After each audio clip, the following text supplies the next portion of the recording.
You're watching Modelo Kickoff Week.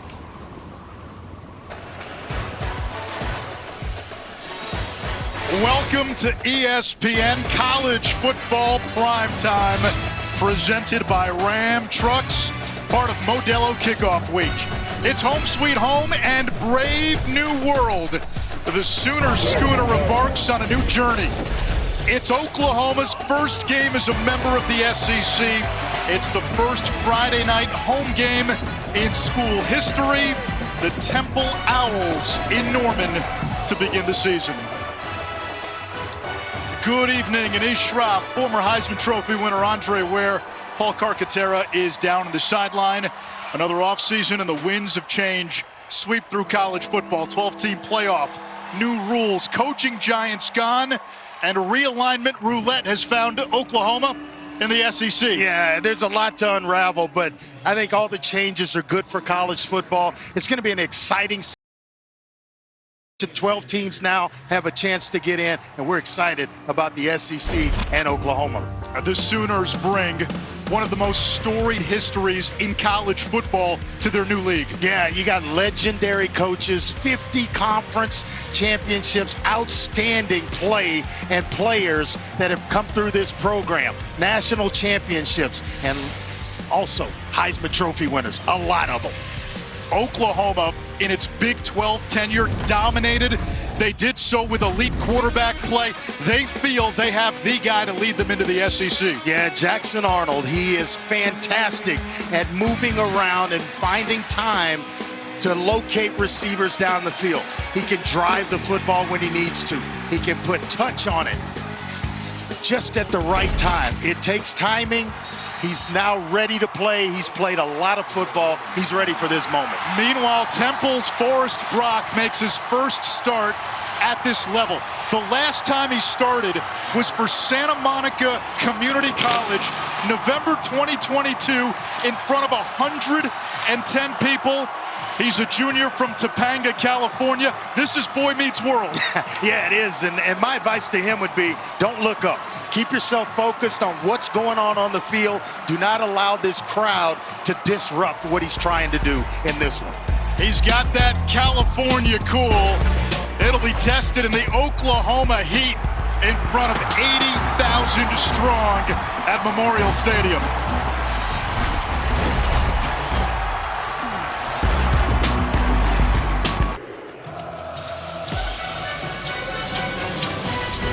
From Norman, Oklahoma, it's the SEC on ESPN. Do I need to say it twice, Andre? No, you're okay. You're okay, my man. Temple wins the toss, and they will receive the opening kickoff.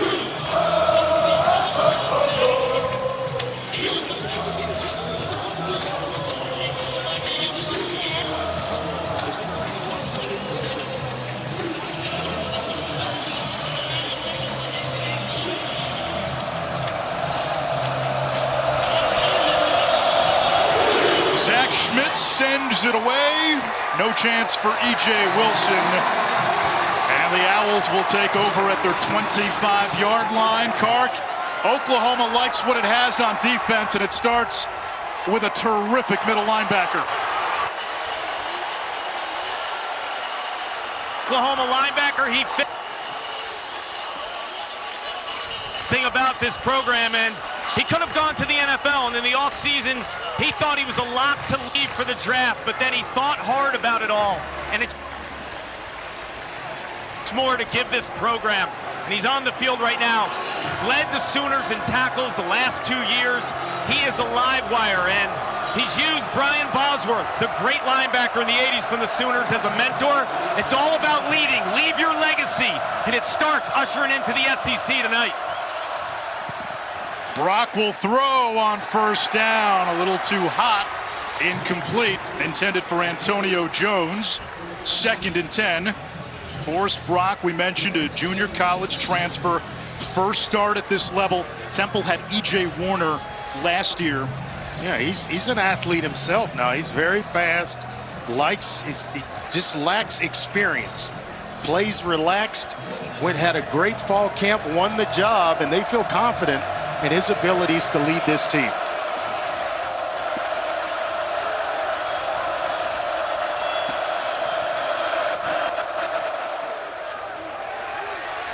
will keep and runs into a nimbus cloud of crimson, only a gain of 2.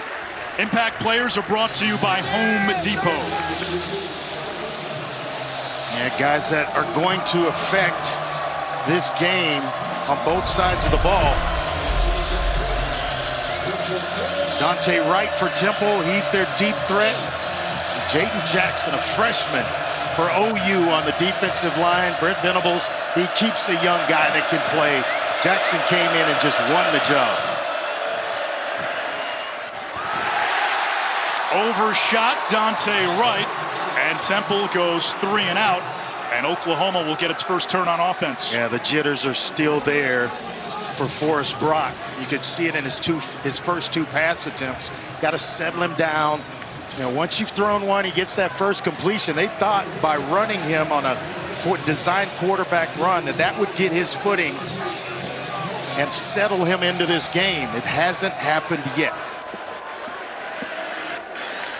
Dante Atten, the Australian, to punt, and Peyton Bowen waits inside his own 35. Rugby-style punt.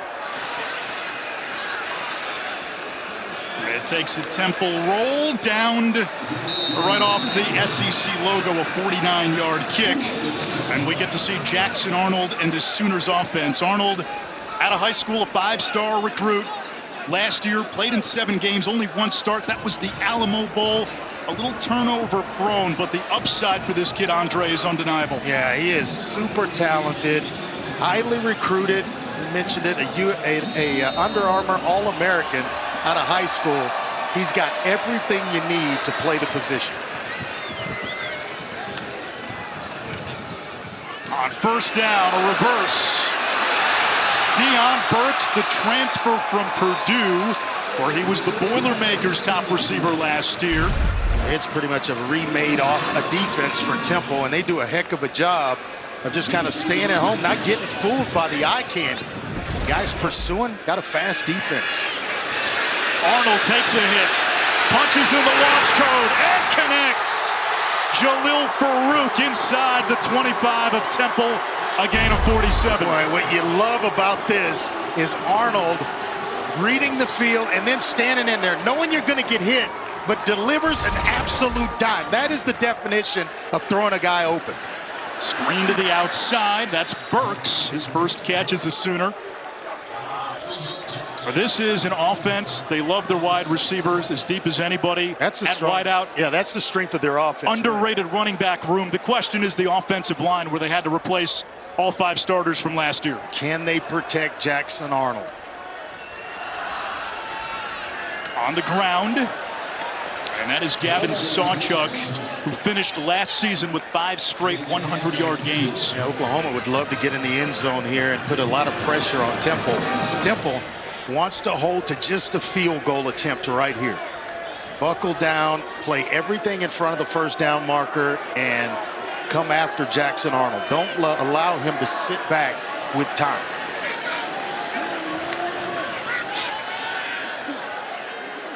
Arnold using his feet. Gets a great block on the perimeter and tumbles for a first down, a gain of 7. That's what we talked about at the top, is his ability, the mobility of Jackson Arnold. It forces a defense to play 11 on 11. When he can run the ball and pull it down with that type of mobility, boy, that's a lot of pressure on a defense. And we get our first whistle, our first flag. The previous play is under further review, where the runner made the line of gain. Timeout. So they'll check the spot on what was ruled a first down run by Jackson Arnold. This is an Oklahoma team, Andre, on offense. New offensive coordinator, Seth Littrell, former Sooners fullback. We mentioned the offensive line, essentially a new starting quarterback, but they've got the guys on the outside and in the backfield. Yeah, they've got everything they need. Littrell coming back home. He was excited. Told us this is a dream come true for him to coach at OU after having played here. They got an outstanding quarterback, and the receivers lead the way. It appears that Arnold does have the line to gain. I mean, you're talking about 5 of the top 6 return at receiver, and then they bring in Deion Burks from Purdue as a out of the transfer portal. Boy, they can throw it around with the best of them. Now today they are without Nick Anderson, who was banged up at the end of camp. He's being held out as a precaution, and they did lose Jaden Gibson. After further review, the runner was stopped short of the line to gain. It'll be 4th down and 1. I do remember a time where Oklahoma had to replace 4 out of 5 starters on the offensive line. They had all these skill position players. Brent Musburger will remember this too. And BYU, in the opening game of the season, upset the Sooners. Yeah, that was with Sam Bradford, who hurt his shoulder in that game. You're absolutely right. Oklahoma will go for it here on 4th and short.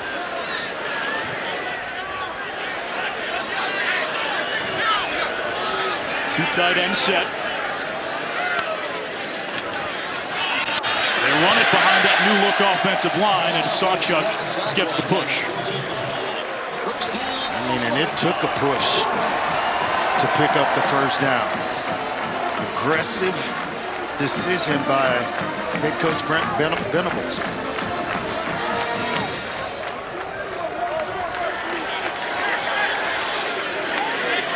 The tight end Roberts motions out. Arnold moving the pocket, completes, touchdown, Bauer Sharp. Well, we saw him drive one down the field to Jalil Farouk, and then the touch that was put on the football there was just flat out outstanding. He watch right here, number 10, Sharp's just going to come across the formation and watch the touch on the football. That's excellent. Good work, drawing a defender's eyes and then touching it right over the top. Sharp, a transfer from Southeastern Louisiana, where he was originally a quarterback. The extra point Kind of outgrew the position. by Tyler Keltner is good. Well, remember they had that Belldozer package here in Norman about a decade ago. Might have something with Sharp down the road with that. Well, they're showing that they're going to spread the ball around to everyone in this one.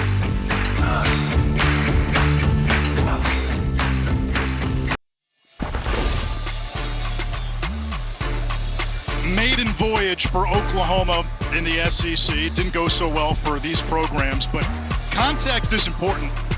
You look at the preseason SEC poll, Oklahoma finished 8th. This is a team that's 16th in the preseason AP poll. It gives you an idea of what you're walking into. No, it's tough, and when everyone you talk to about why is the SEC different? Well, it's the depth on the offensive and defensive lines that you have to make sure your team is buttoned up and you have that depth to compete every single weekend.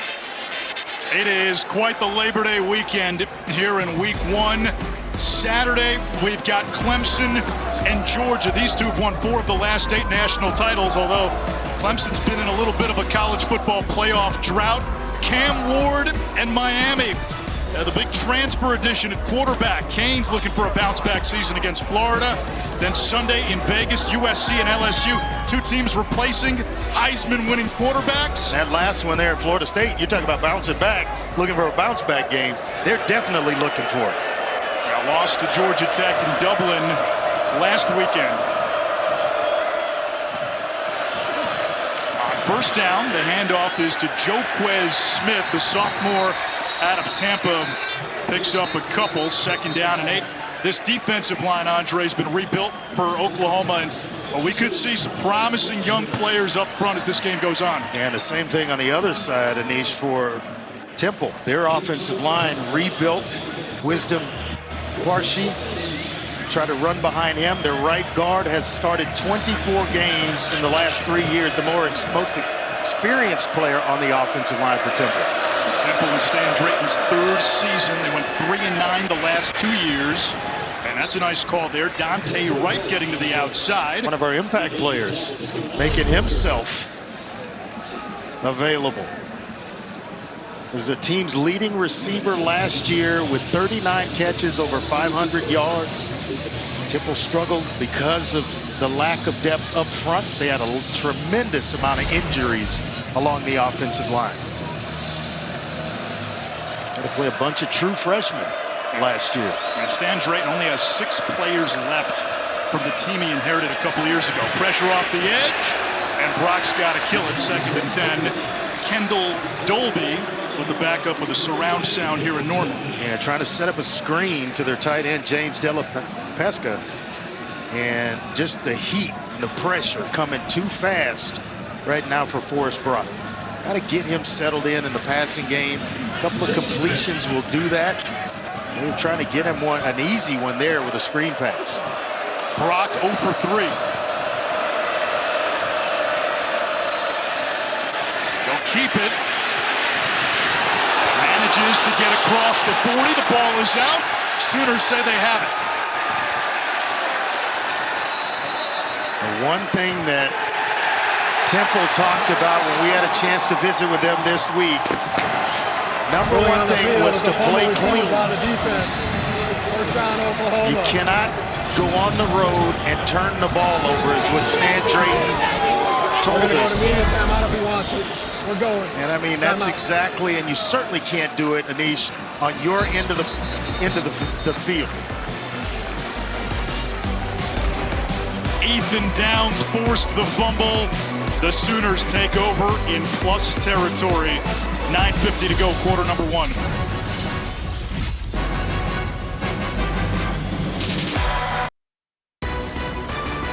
ESPN College Football Primetime is presented by Ram Trucks, built to serve.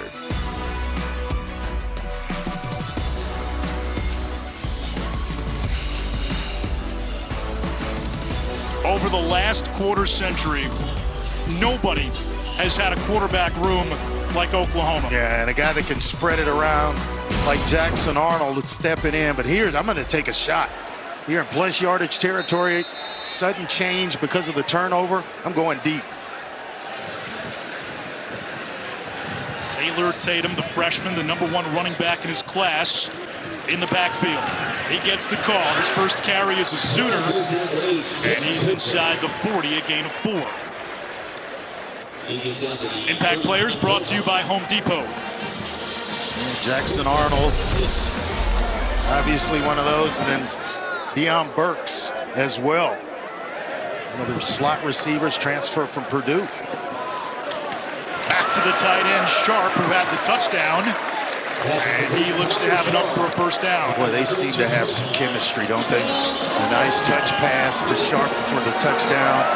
And then there, just knowing where to go. Sharp is a good route runner, and he's being rewarded because of it.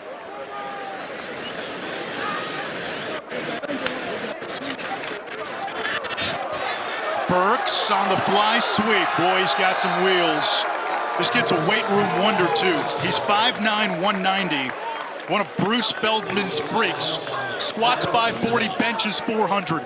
Versatile player that can play inside at slot. You can move him outside as well. And he has great hands, and they just rave about his route running. The injured player is the starting center for Oklahoma, Branson Hickman. Test that depth here early for OU along the offensive line. They lost a good one up front, and Andrew Rame. Hickman, the SMU transfer. Braves, Phillies, Sunday on ESPN. We mentioned Deion Burks' prowess in the weight room, and Andre, this guy is a pocket Hercules, if you will. Yeah, he is, and he just kind of enjoys the weight room, and he embraces it. He is well put together. He can play a lot of different positions because of the strength. With Hickman out of the game, Garen Hatchett, the Washington transfer. Yeah, and he missed the spring with an injury. Yeah. He'll take over at center. On the ground here on second down.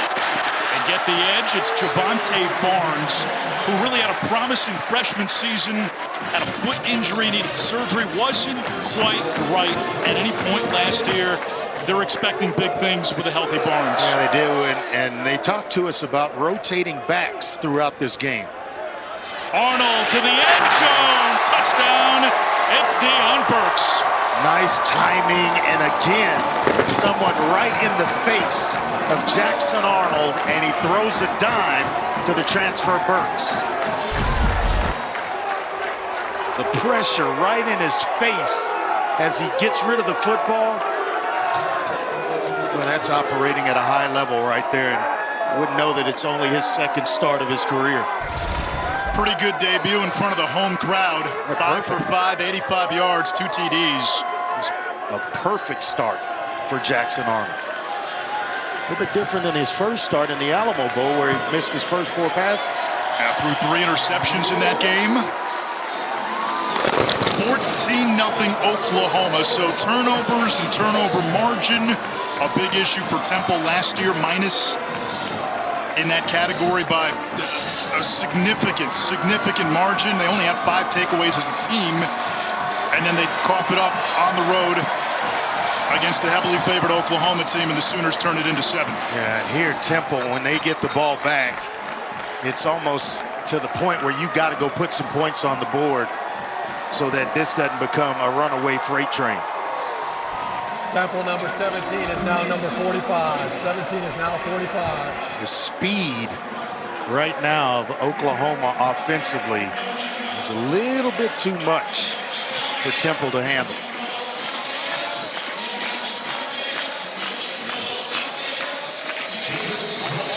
Temple's head coach Stan Drayton telling us that how the guys were pumped coming to the Palace on the Prairie, the history, the tradition, playing in front of Oklahoma. They tried to sell it as, we're not just here as a warm-up for the Sooners.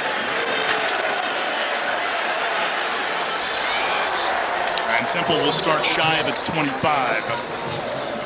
Saturday night in the SEC on ESPN Plus and the SEC Network Plus, Mississippi State, led by their new head coach, Jeff Levy, who had been the OC at Oklahoma. They'll take on Eastern Kentucky at 6. Ole Miss and Furman. Auburn home for Alabama A&M.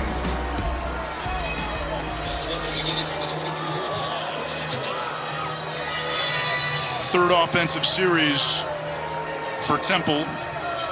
And E.J. Wilson will be the running back. Forrest Brock 0 for 3 with the fumble. On the fly sweep, this is Ashton Allen. He spent the last 4 years as a sprinter on the USC track team. Yeah. First time playing football since high school. He's got future Las Vegas Raider written all over him. Yeah, he is super fast. I mean, they talked about 10.6 in the 100 meters and trying to get him going. He's a big receiver at 6'3", about 220 pounds, and just finding his way back to the football field.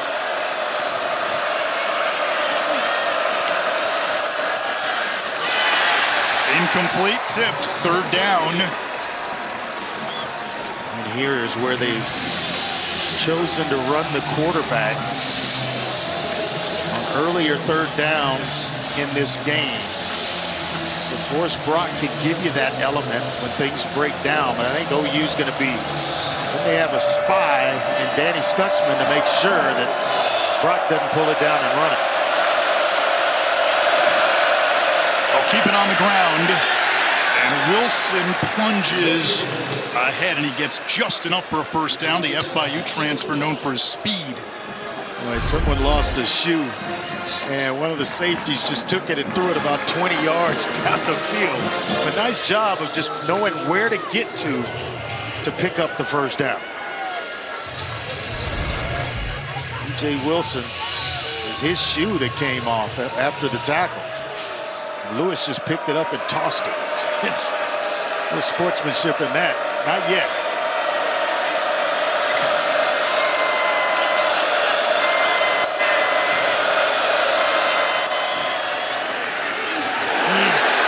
Oklahoma all over it. Kobe McKenzie blowing up the play at the line of scrimmage. I mean, everything opened up, and it was just one-on-one, the quarterback and McKenzie right in the middle. And he's just kind of going to shoot the gap in here and watch him play the run. Now it's just one-on-one. What a heck of a tackle. But staying at home, not getting fooled by the eye candy, and making a heck of a play.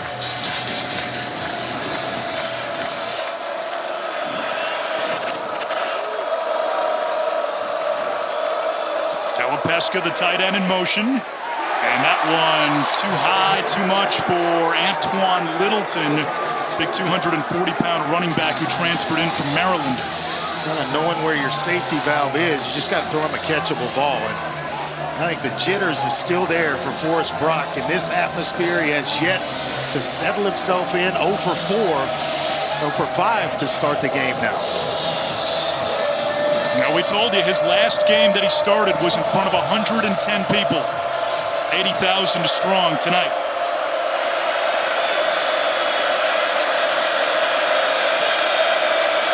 Bowman cheating into the box. They're coming. Edge pressure. Brock goes down. Grayson Halton, the junior from San Diego. It's 4th down. What a heck of a job of just going around the edge. He's going to just go around the edge here. He's going to come this way and just right into the lap of the quarterback. An excellent move, and then when you get there, you got to finish. And Grayson Halton did exactly that. Was a tight end in high school who they've converted to the defensive line, and boy, is he off to a good start. Dante Atten will punt it away.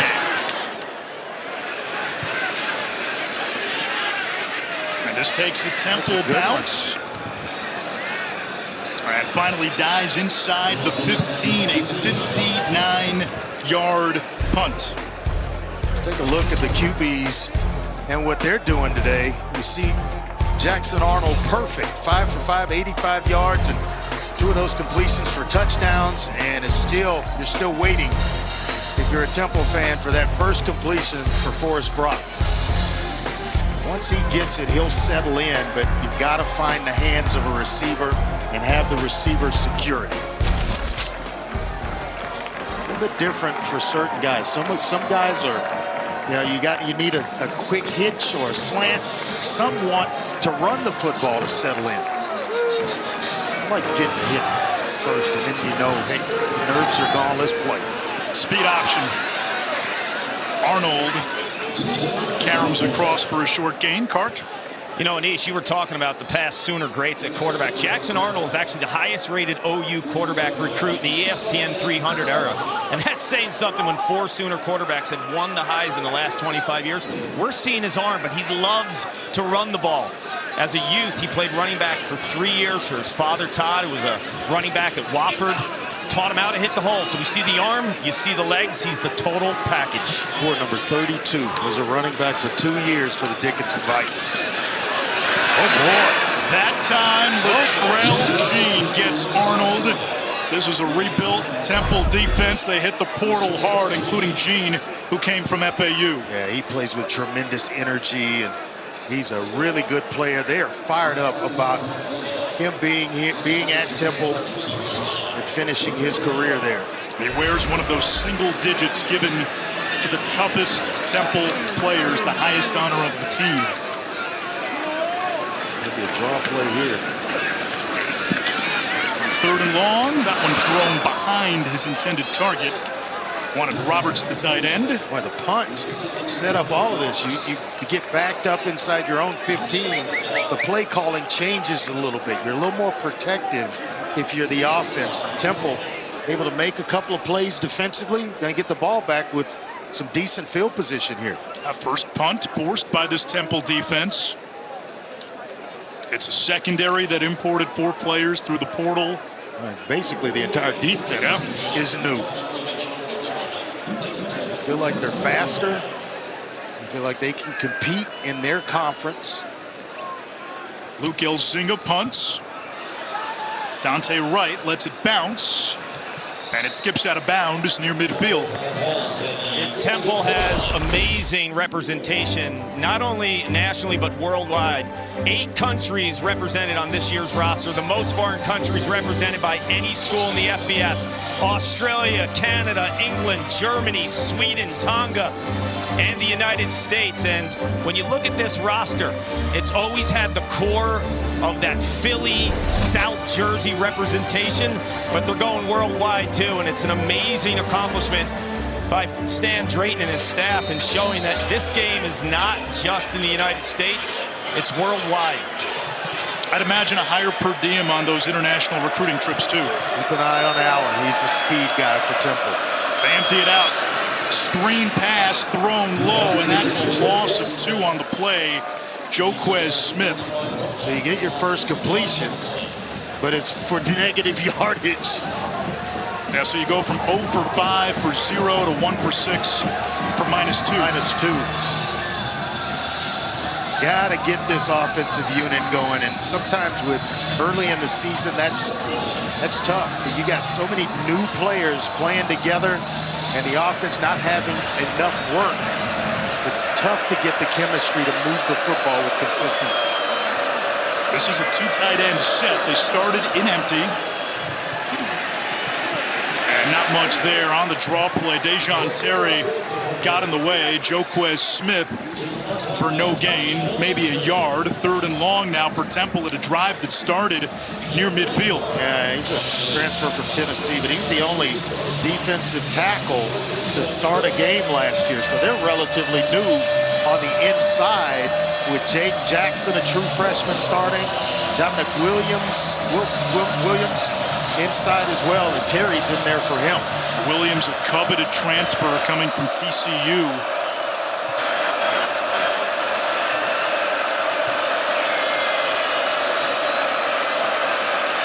Brock wants right. The ball is tipped, and it's picked.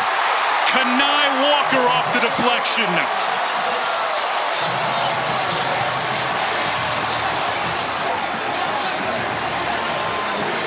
It looked like Kendall Dolby tipped the ball, and it's just like the tip drill that you run in practice. You get a chance to tip it in the air, and you're hoping one of your teammates is in the area. Well, that's exactly what happened. Excellent job by Dolby to get it in the air.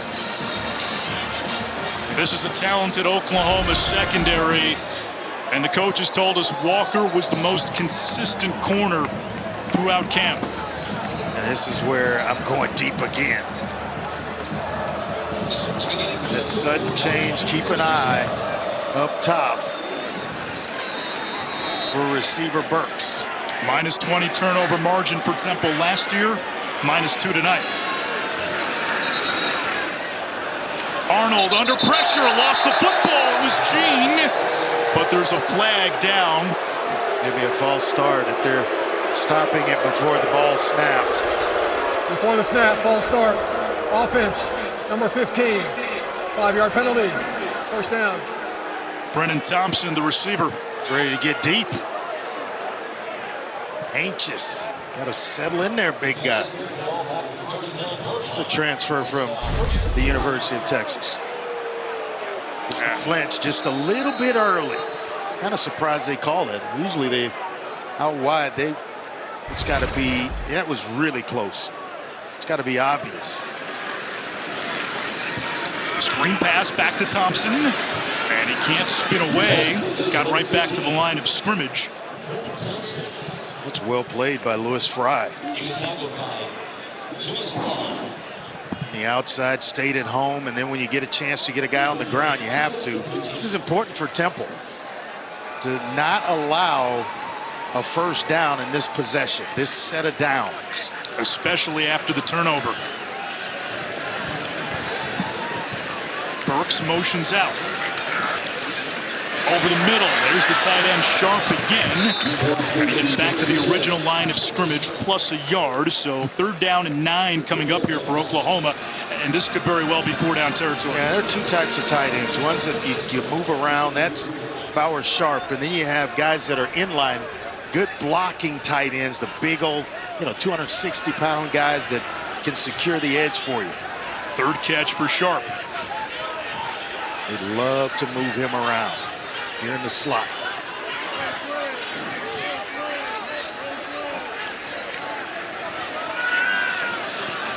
Time for Arnold.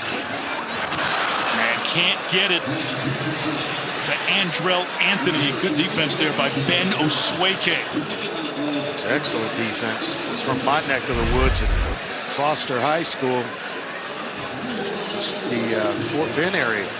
Nice break on the football, and they brought in a lot of guys. He's a junior college transfer from Blinn. If you know anything about Blinn Junior College, they produce. Yes, they do. Really, really good players. This is going to be about a 51-yarder for Tyler Keltner. Career-long 54, first field goal attempt as a Sooner. Lenny Long. And good.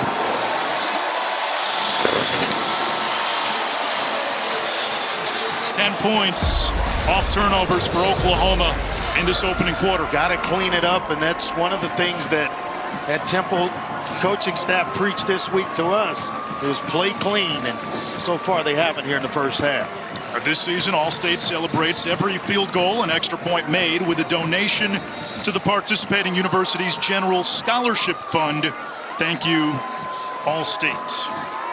You've got to find a way to get Forrest Brock going. Some easy hitch routes, some slants. Just go through the tree and have him complete a few so he starts to build a little confidence. The guys around him start to feel a little more confident that he can get it done in the huddle. He's got to have a couple of completions in this drive. Well, it sounded like when we talked to the coaches that Temple would try to run the ball early, take some pressure off of Brock, just could never get even a first down on those first couple of drives to get into any sort of offensive rhythm. They've got to figure out, whether it's the running game where but in order to run the football against OU, because I think they're just too dominant between the tackles, you've got to spread them out with the pass, and then once you get everyone spread out, it's a little bit easier to run the football. They also said, get through the first quarter. Well, that's been a challenge too.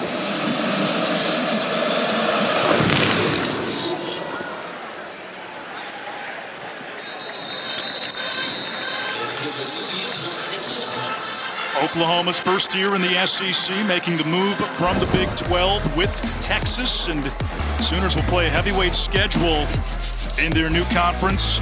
Georgia, 39 straight regular season wins. They had a pretty good win streak here in Norman many years ago. Georgia is preseason number 1. They got opened Clemson this week, though.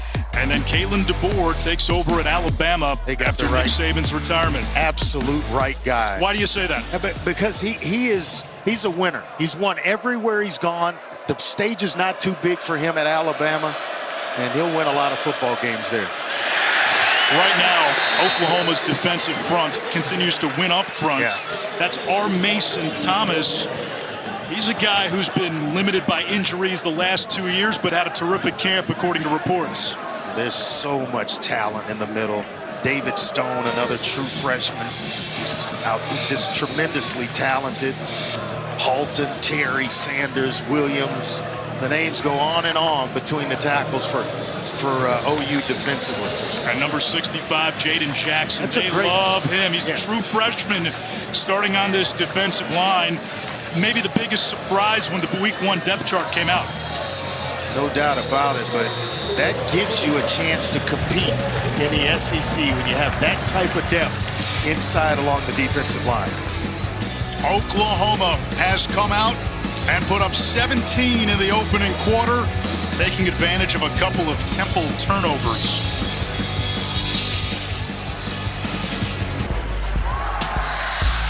College football primetime presented by Ram Trucks.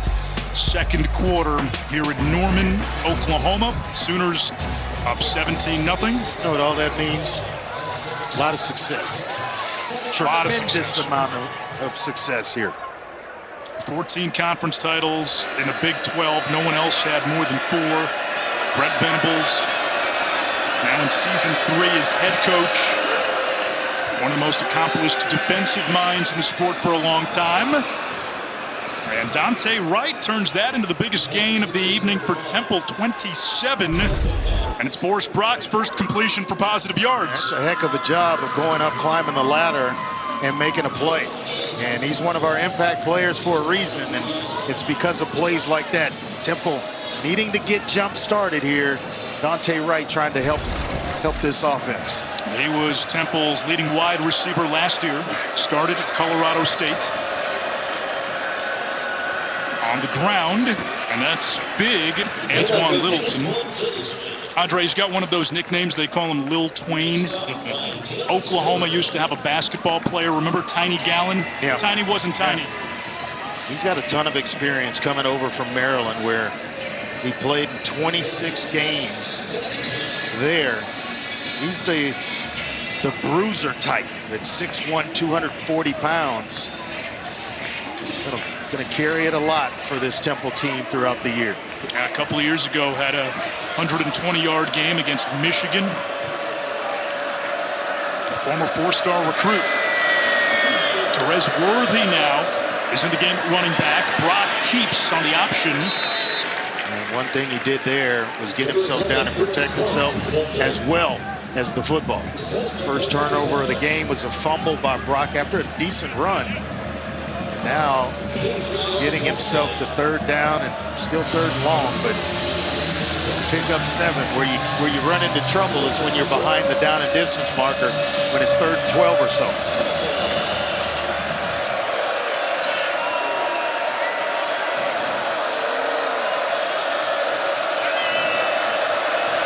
Oklahoma rushes 4.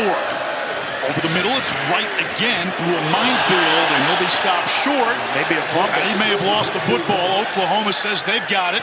He took a big shot in there, and they indeed have turned it over for the 3rd time.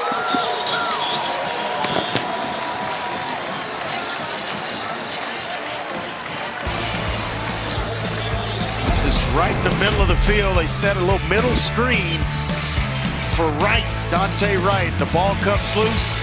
Oklahoma going to go back to work when we come back.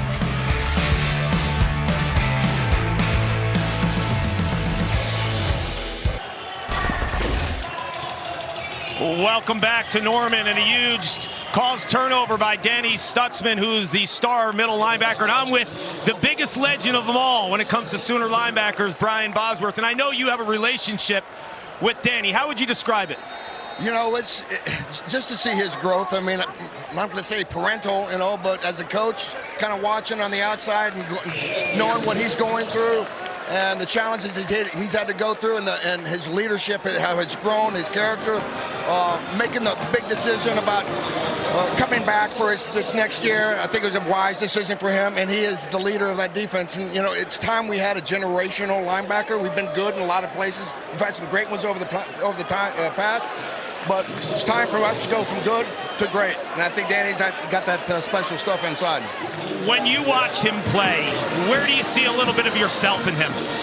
You know, it's a different game, so it's hard to see the same similarities. I mean, sometimes I get frustrated because I want to go talk to him and say, man, you getting that big gap, man, you go in there like you got something on fire. But it's a different concept that they have to play with because it's such a spread out personnel. So the game is played different. Everything's outside the hash marks, as opposed to inside the hash marks. But instinctively, I see what he gets himself through traffic well, and he makes plays in space, and I think that's huge for linebackers in this type of game. You have a defensive head coach now in Brent Venables. What excites you most about that? That he got us ready. When he took over, we didn't have what we needed in the cupboard. He wasn't afraid to go out and pick the pieces that was needed, both on the offensive side of the line and the defensive side of the line. We're complementary now on defense. We got guys in the front that can make plays, guys in the middle, guys in the end can make plays. And the offensive line, we got some key guys came in, during the transfer portal. So I like that they know that winning and losing starts and ends in the trenches on both sides of the ball. That's what he worked on. That's what he accomplished. I loved watching you play when I was a youth. I had the bullhorn like you. I played linebacker. I couldn't hit like you, and I couldn't run like you. But thank you for your time today, Boz. You're a legend. My pleasure. Boom. I had a feeling that Jackson Arnold on that play had everybody spread out. Empty backfield. You knew what was coming, right? It's the fourth quarterback draw, baby. And Arnold converts it.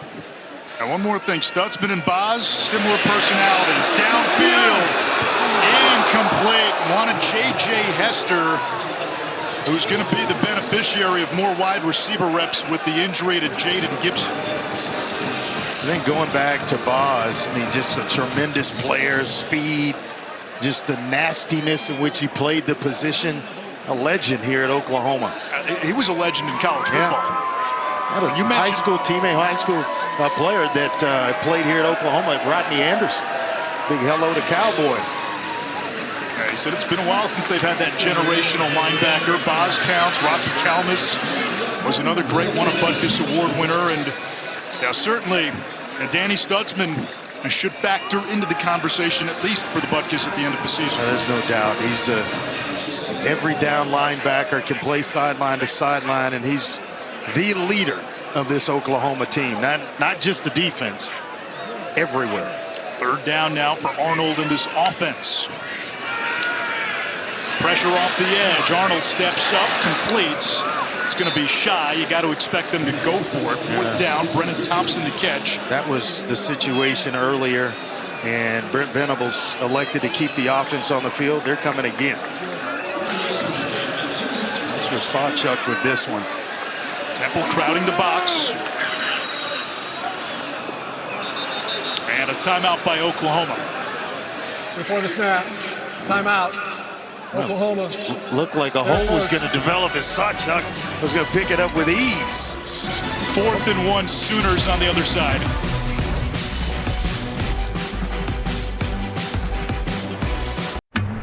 The new 12-team college football playoff begins December 20th on ESPN. That's how I get by.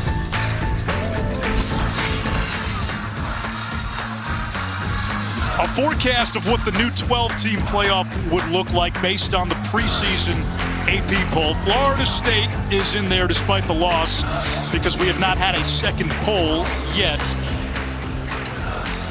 The Power 4 conference champions and then the next highest group of 5 conference champion all have a spot in the college football playoff, and the top 4 seeds go to the 4 highest ranked conference champions.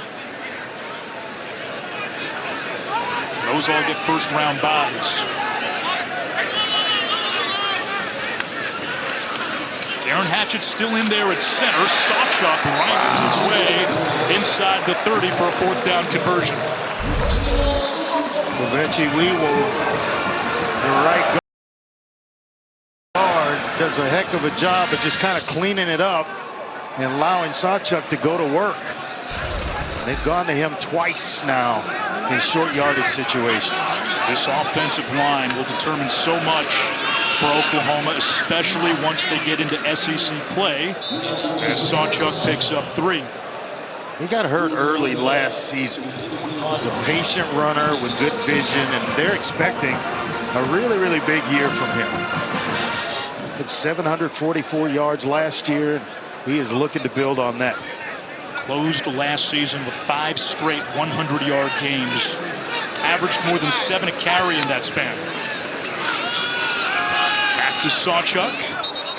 And he's gobbled up right at the line of scrimmage. 3rd down. Nice job by Demerick Morris in the middle of that Temple defense. Andre, you brought up earlier that year Sam Bradford got hurt in the opener and Oklahoma had to replace most of its offensive line. What's different is now you can replace those guys with more experience in the portal, which is what Oklahoma did. But continuity and chemistry does take time. You're still working on that, and so the more reps you get, the game reps you get together, the faster the chemistry builds and you start to trust one another up front. On the slant through the hands of Brennan Thompson. 4th down. Arnold looking to the sideline, and here comes the field goal team. Boy, waiting for him was Lewis Fry had he caught it. He has been so automatic that it's a little surprising that he would miss his receiver Thompson right in front of him. A 42-yarder from the near hash for Keltner, who hit from 51 his first time.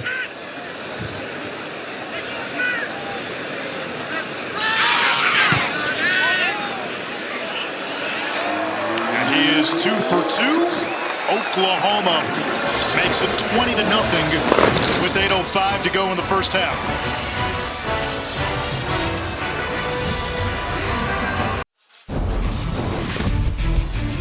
If Temple's going to get back in this game in East, they're going to have to stop turning it over. The first fumble, Forrest Brock, that's the first of 3.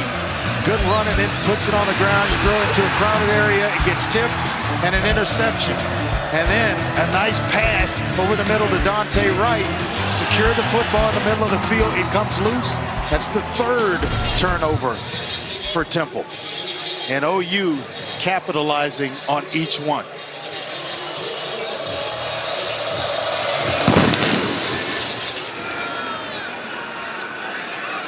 E.J. Wilson.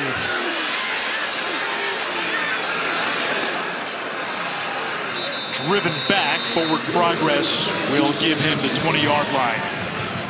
Labor Day weekend, we got work for you. It's to watch college football. It's some incredible opening weekend college football. Clemson going to Georgia to take on the #1 team in the country. Miami, they've got Cam Ward, the big transfer quarterback, ACC preseason player of the year. They're at Florida. The Notre Dame A&M game, that might have playoff implications down the road. USC and LSU, Caleb Williams, Jaden Daniels gone. Enter Miller Moss and Garrett Nussmeier, the new quarterbacks, replacing a couple of Heisman winners. You sleep on LSU.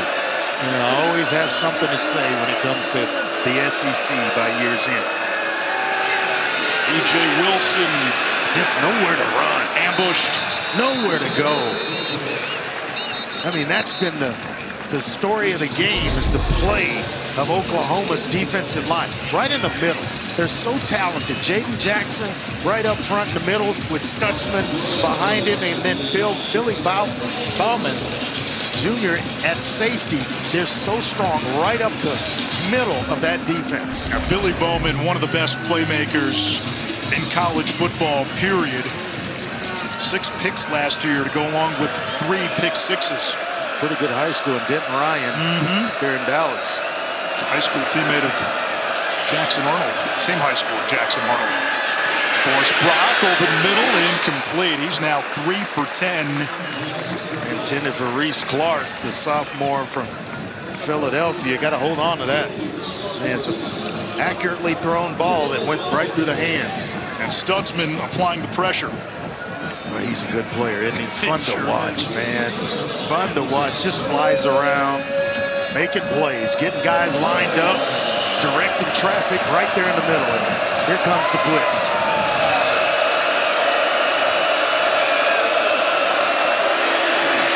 Try to set up the screen. It's tipped and it's incomplete. Flag down at the end of the play. Kip Lewis broke it up. They have a lineman downfield. Siani, maybe the right tackle, I'm thinking. But they had the perfect play call. I mean, you get blitz like that, you have a screen call, there's going to be a lot of room to run, but you have to complete it first. Siani, one of 3. Number 8 was covered up. Illegal touching. Offense, number 8. He was covered up. That's a 5-yard penalty. Loss of down. 4th down. That's the type of call that drives a coach nuts. You're lined up wrong. Cost you a play. It's the things you do before the ball is even snapped. You know, when you're jumping off sides or motion penalties, and then you get a play like that where a guy's covered up. Those should be you should be able to avoid those types of penalties. It's just discipline and reps.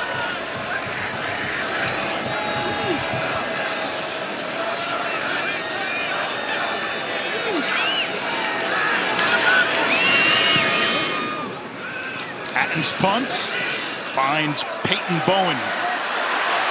Room to run into Temple territory. 44-yard kick. And the Sooners have strong starting field position. On SECN tomorrow, number 15, Tennessee, their head coach, a Sooner legend, Josh Heupel. They'll host Chattanooga at 12:45 Eastern. That's followed by South Carolina and Old Dominion, then Kentucky and Southern Miss to cap the day. Mississippi State, former Oklahoma offensive coordinator Jeff Lebby in his first season. We were just talking Starkville, how strong they are up the middle, and guys wearing a the shirt with Stutzman and Bowman on it. Tough. Right up the middle's that Oklahoma defense. Arnold off the RPO. Down the left sideline. Incomplete. Broken up. Wanted Brennan Thompson and Jamel Johnson, the Charleston Southern transfer, right there with him. That's excellent coverage. I mean, excellent coverage. Step for step. And Johnson's quiet player, but he lets his play speak for him. The junior, he was right on time with that one. Temple's defense has settled in. The offense just hasn't been able to get out of its own way. He likes to play in big games, Jamel Johnson. And the bigger the game, the better he plays.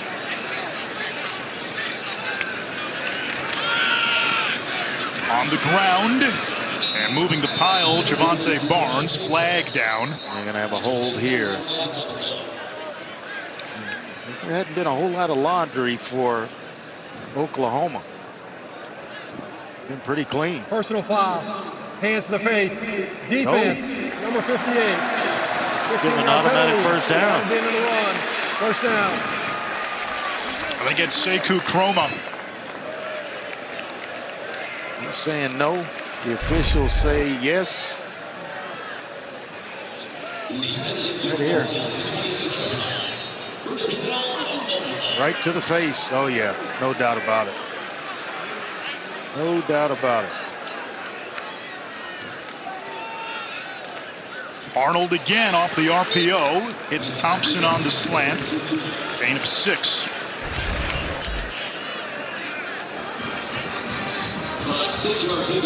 Arnold's been hot, hasn't he? Started the game hot. He has not cooled off yet. Checking plays at the line of scrimmage based on what Temple's given him. Growing up in a hurry, Anish. Barnes breaks a tackle, cuts it back, tumbles inside the 10-yard line. If he doesn't slip, he's in. They are expecting big things from Javante Barnes. And he had a couple of talented running backs at Oklahoma. Arnold to the air, end zone, caught for a touchdown, Deion Burks.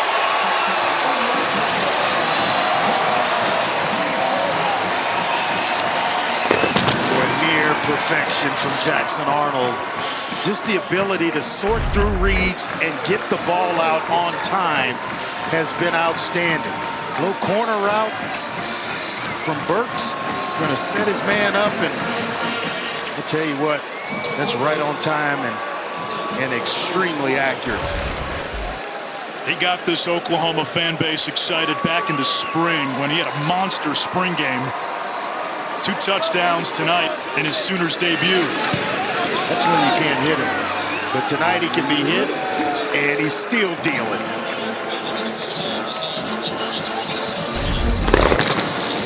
I tell you what, nice inside slot fade. He's waiting for the body language to tell him when to put the ball in the air. Nice grab there by Burks. An even better throw. He's going to be something to deal with for a long time. When you watched Arnold, again last year, mostly mop-up duty, and then he had the 1 start in the Alamo Bowl.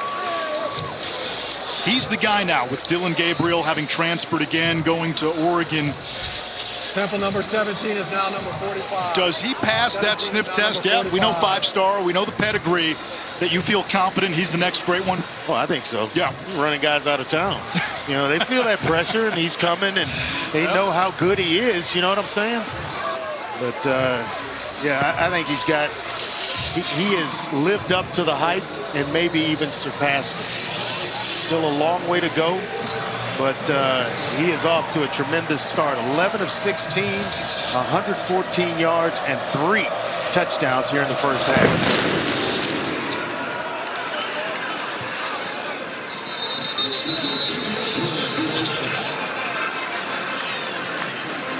You're watching the SEC on ESPN.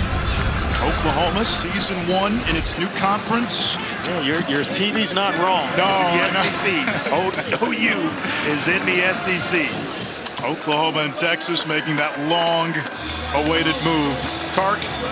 You guys were talking about Jackson Arnold. When I spoke to him this week, he said this offseason he felt like it was his offense, and there was a common presence in spring ball and basically developing the relationship with the offensive line. 5 new starters, but these guys have had experience in other spots, and he said his friendship and the development that he's had with them in terms of spending time this offseason with them, hangs out with them all the time. He said they're some of his best friends on the team. So although a new group, 5 new starters, Anish, you mentioned it earlier too, they have a wealth of experience from the transfer portal coming in with a lot of starts. And he said the one thing he won't do, he loves to cook Mexican food, but he's not inviting those big boys over because the bill would be too big. And you run out of food. Yeah, he's got to learn to take care of the guys up front, though. If they're showing you that they're taking care of you, they're going to protect you, go ahead and cook for them. Oklahoma continues to win up front. Kendall Dolby, the sack. Yeah, what a play. Fly sweep. Dante Wright can't get the edge. Another TFL. That's Billy Bowman. First team all-conference a season ago. Bowman's a player. He can track. He's got great range at the free safety spot, or strong safety spot. Can play sideline to sideline. Just making plays. 4 tackles for a loss by this OU defense here in the first half. 3rd and long yet again for Temple. Hard to do business when you're behind that down and distance marker. Brock in trouble, looking for an escape route. Using his speed, gets to the sideline. It'll bring up 4th down with less than 4 minutes to go. He got 10 back on the play, and what do you do if you're Temple now? I know minus territory, scoreboard tells one story. I guess they'll punt. You got to punt it. You got to punt it. But I thought Brock would turn up the field. You're that close to a first down. You're trying to get back in this game. You're trying to fire up or gain the confidence and trust of your teammates. One way to do it is to try to lay out for that first down mark. Bowman waits at his 20-yard line. You got to take on a defender every once in a while as a quarterback, especially when you're down and the first down marker is within sight. Before the snap, false start. Offense, number 21. 5-yard penalty. 4th down.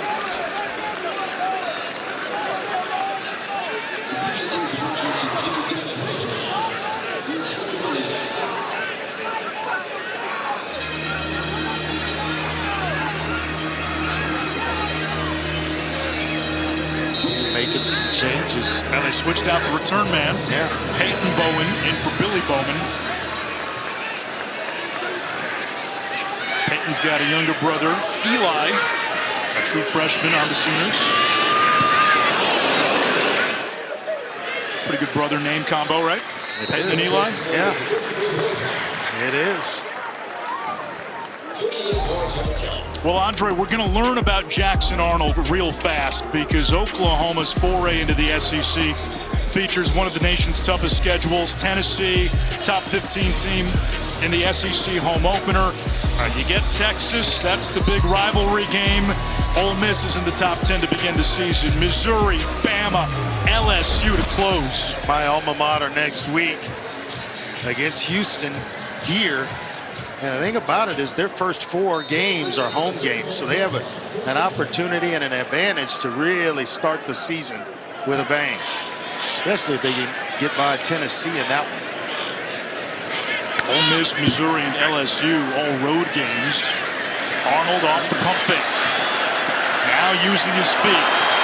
Former running back. Nice block by Sharp upfield, a gain of 15. And that's what, having that background as a running back, it kind of teaches you, benefits you.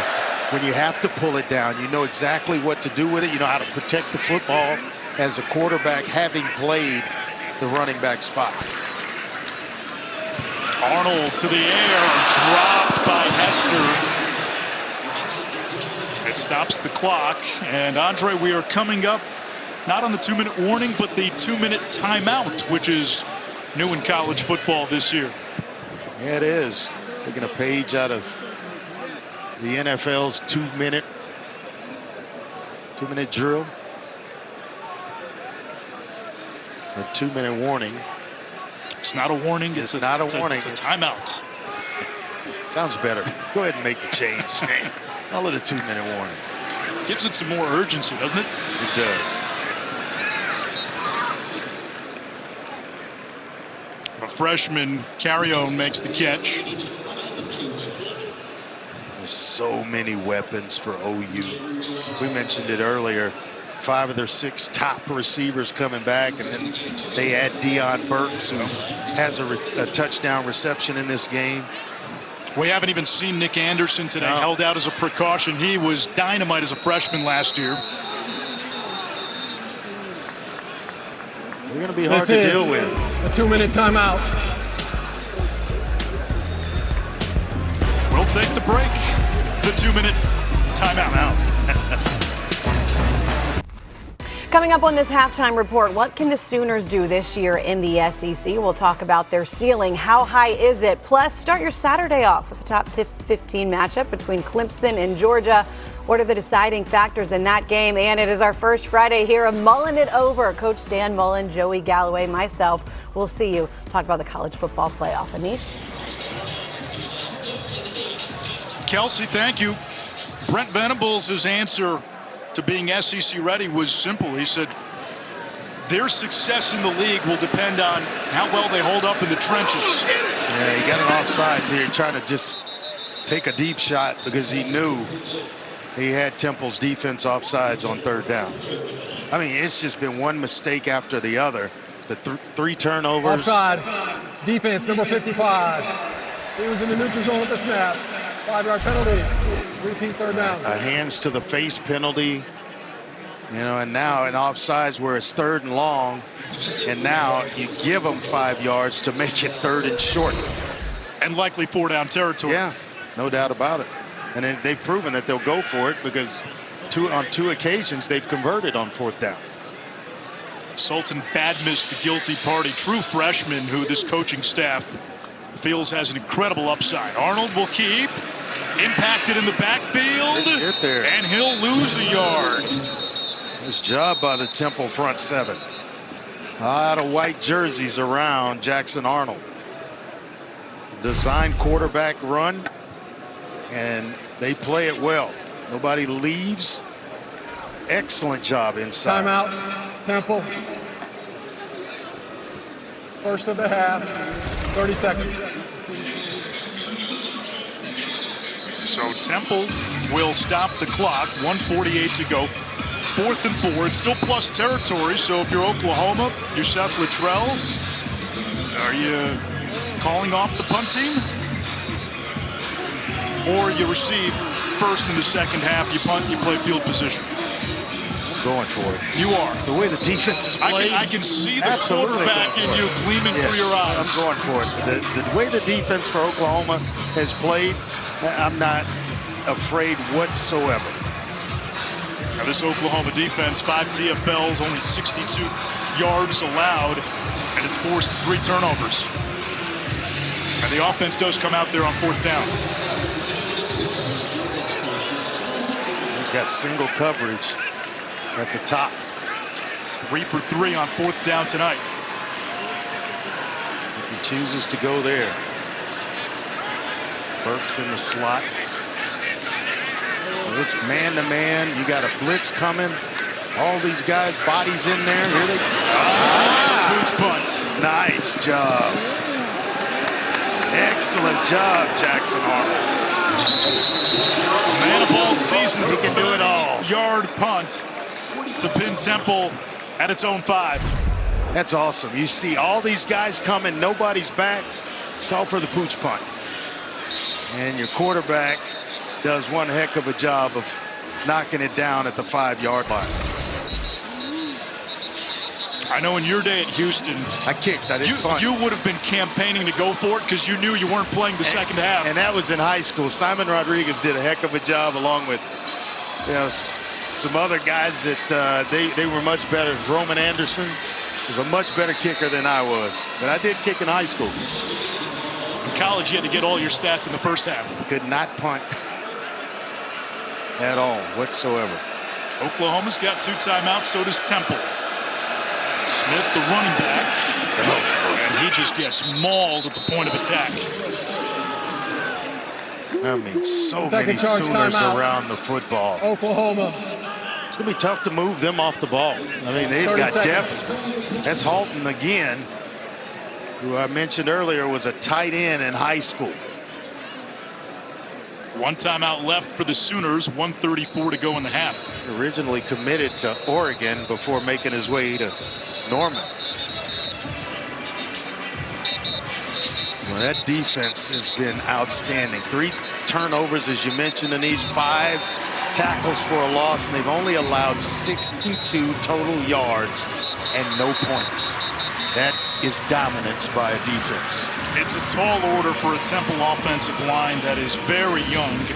A lot of these guys were thrown into the fire due to injuries last year. They played as true freshmen. They're still just in their second year. 3 starting O-linemen are second-year players for Temple, facing what is now an SEC team, but a juggernaut usually in Oklahoma. Dolby on the blitz. They set up the screen. Flag down. Blocking the back is coming. It was Smith on the reception. And a perfect play call again. But mistakes keep haunting Temple.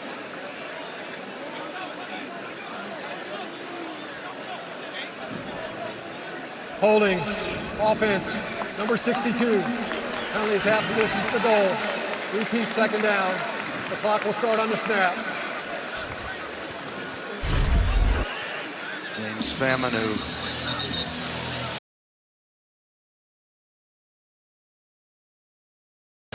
Just, I mean, can't do that. Grab a guy around the neck. It's going to get the officials' attention. Correction, more times than not. Correction, the clock will be on the ready. And make sure you take care of the ball right here, Anish.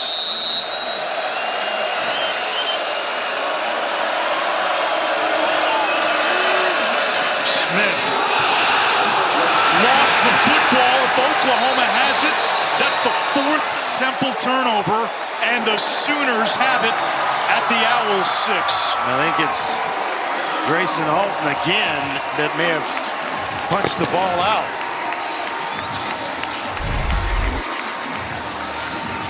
So that pooch punt backed up Temple. It was. Halton again.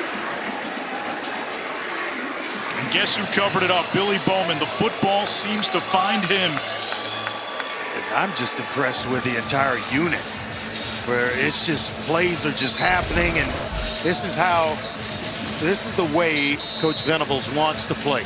This is the defense that he wanted to put his print on. Just for context, Oklahoma has 4 takeaways in the first half. Temple last year had 5 takeaways all season.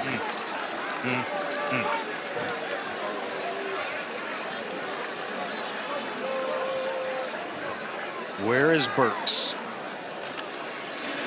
A chance for Barnes. 2 turnovers. 2 of the 4 have occurred in Temple, on Temple's own end of the field. So they're giving up a short field. They actually have more turnovers in this game than they do first downs. Not the cocktail. No, not on the road. Sharp. Not at home either. In motion. Arnold rolls, throws. Touchdown, Oklahoma. Deion Burks with 3 TDs in his Sooner debut in this opening quarter. Just talked about it. Where's number 6? You have to locate him when he's down in the red zone, because he's such a good route runner, a great route runner. Knows how to set up defensive backs, and Arnold, the timing between the 2 has just been flawless in this. Just barely enough room to squeeze it into Burks, and it finds a way to get into his hands.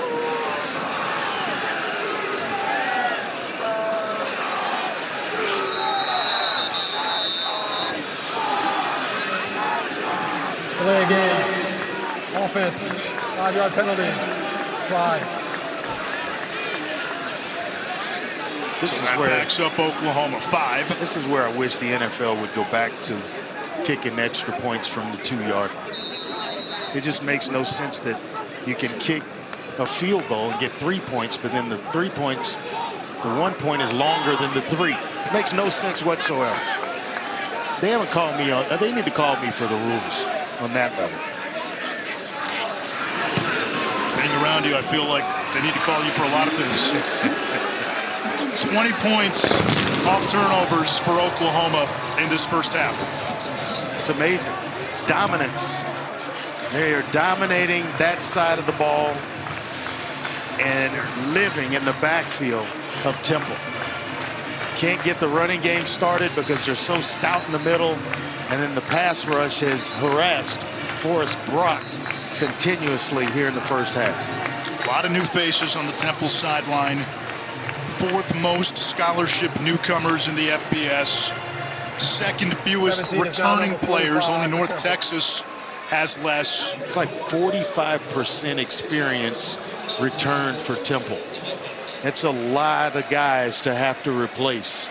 And the tall order. Yes. Week 1, go on the road, facing an Oklahoma team where, you know, everybody is jazzed for this new voyage into the SEC. And now it's time to spread them out. See if Forrest Brock can complete a few passes here. With 36 seconds left. Go in. Out with an open mind and play a little freer. E.J. Wilson fielding the grounder and forced out of bounds shy of the 20. Right now, if you're Stan Drayton, let's just get to the locker room. This was Temple's fear. The atmosphere, the noise, the crowd, the opponent. You get blitzed early and you have trouble recovering. They said we had to weather the first quarter. They couldn't do that. Let's just go out. The message will be, let's go out in the second half, one play at a time. Let's hold on and secure the football and give ourselves a chance to score. E.J. Wilson. Nice run. Turbines across the 30. Gain of 11. That'll momentarily stop the clock. They've had moments offensively here and there, and then all of a sudden it's a turnover or a penalty at the wrong time that backs them up, and then OU can pin their ears back and come after them. Under 2 minutes, first down. Stops the clock until the ball is spotted. Wilson again using that speed. Stutzman with the stop. And that will take us to the end of the first half. All Oklahoma. Jackson Arnold, 4 touchdown passes in his first home start. Deion Burks, 3 TD catches in his first game as a Sooner. And the defense pitches a shutout, forcing 4 turnovers. Kelsey and company after the break. This halftime report is presented by Sky Rizzi. Joey, Coach, and Kelsey with you in this studio. Let's take a look at one of the new head coaches in college football, Jonathan Smith in Michigan State. Rolling pretty early, especially here, 63 yards. This game was 2-0 for a long time, and then FAU turned it over a couple times, bad interceptions. Michigan State turned them into points to be up 16-3. 16-3 right now at the half, and it is halftime here of our game as well as we say hello from our ESPN studios alongside Dan Mullen, Joey Galloway, Kelsey Riggs. Great to be with you. And this Oklahoma team looking probably more like we wanted them to look last year. Again, this year, this defense starting off good and a great first half, what you would expect. Well, and that's why Brent Venables was brought in to bring back that defensive culture that Oklahoma had been lacking for several years. And you watch them come play, creating turnovers, flying to the ball, sacks, pressure, dominating, smothering defense of what we've become accustomed to in Oklahoma tradition. This is Temple, Coach. I mean, and But they are doing exactly what they're supposed to. Scholarship guys. This is the kind of game where a coach tries to find something wrong that they can, bring their team back down to earth. They have Houston next, they have Tulane after that, and then they have Tennessee. Mm-hmm. And when they get to Tennessee on September 21st, that's when we're going to find out just how good this defense actually is. But they are absolutely playing in this game. But how excited can you be? It's Temple.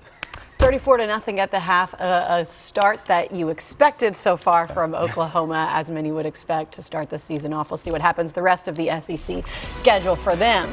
Meanwhile, speaking of the SEC, we'll get to see Georgia tomorrow with Clemson starting things off at noon. We'll break down some of the deciding factors in that game. That's ahead here on your halftime report.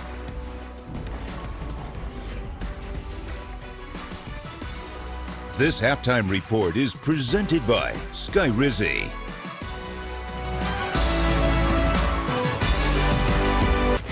We've got Duke and Elon going head-to-head right now. Manny Diaz taking over there for the Blue Devils, and took them a little while to get going. The defense was strong, but then they started getting the offense going as well. Absolutely, and this play right here was set up by a long pass from Malik Murphy, their new transfer quarterback, and it's Jaquez Moore taking it in from 7 yards out. 10-0 right now at the half. College football has never been stronger. Every week will matter. You go take what belongs to you. Just the opportunity to play a team with that type of prestige is really going to elevate a lot of our game. Play fake, dump it over in the end zone, touchdown, Dope! Our defense is amazing, especially when we come out with the intensity to go out there and win. Everyone's going to give it their all that game. We want to be disruptive. We want to be aggressive. We want to take the ball away. We want to cause havoc. Who do you think is Georgia's biggest threat? Georgia. Right now Georgia's the #1 team in the nation until somebody knocks them off. First game of the year sets the tone for everything. We're planning to kick the season off in a great way. Two teams that have won 4 of the last 8 national championships, and we get to start it off noon tomorrow. Clemson, Georgia, top 15 showdown, and another year of Carson Beck. What do we expect from him this season? Well, I think it's more than just Carson Beck. I think when you talk about Georgia, they went the entire last season being #1 in the country, and it wasn't even close, Coach. It was #1. Who's the other teams? Then they lose an SEC championship game, missed the playoff, and did you see what they did to Florida State in that bowl game? They're going to be upset and ready to go, and good for them. They have one of the best quarterbacks in the country in Carson Beck, who's leading this team that once again comes out as the #1 ranked team in the country. They have something to prove. They have something to prove for the way that last season ended, and now this is their chance for redemption, and you don't want a team this talented to want revenge. Yeah, but the thing is, Carson Beck has a bunch of new receivers and skilled players he's going to work the timing out with. And if he struggles with that timing, or if he holds the ball a little bit, he's got a guy in Barrett Carter going to come after him. He has 21 career tackles for losses. He's an all-ACC, All-American, third-year starter. And Wes Goodwin, the DC at Clemson, is going to turn it loose and play an aggressive blitzing-style defense. Now, for Clemson to have a chance in this game, though, their defense is going to have to step up, because the Georgia defense is going to play well and not give up a lot of points. So they're going to have to keep it close and keep that scoring down. Barrett Carter has been such a mainstay for that defense and a leader for sure. Big time test for him tomorrow with this Georgia team. Meanwhile, news that you hate to have any time of the year, but especially week 1, what happened to Max Johnson last night. North Carolina starting quarterback, after a battle for the starting job, went down in the 3rd quarter, suffered a broken leg Thursday night in the opener against Minnesota. Said he had surgery right then, will remain in Minnesota for a few days before coming back and joining the team. Connor Harrell finished the game. He'll take over now. Meanwhile, what can we expect from the Fighting Irish this season? We're mulling it over. Who's in and who's out of the college football playoff? We're mulling it over week 1.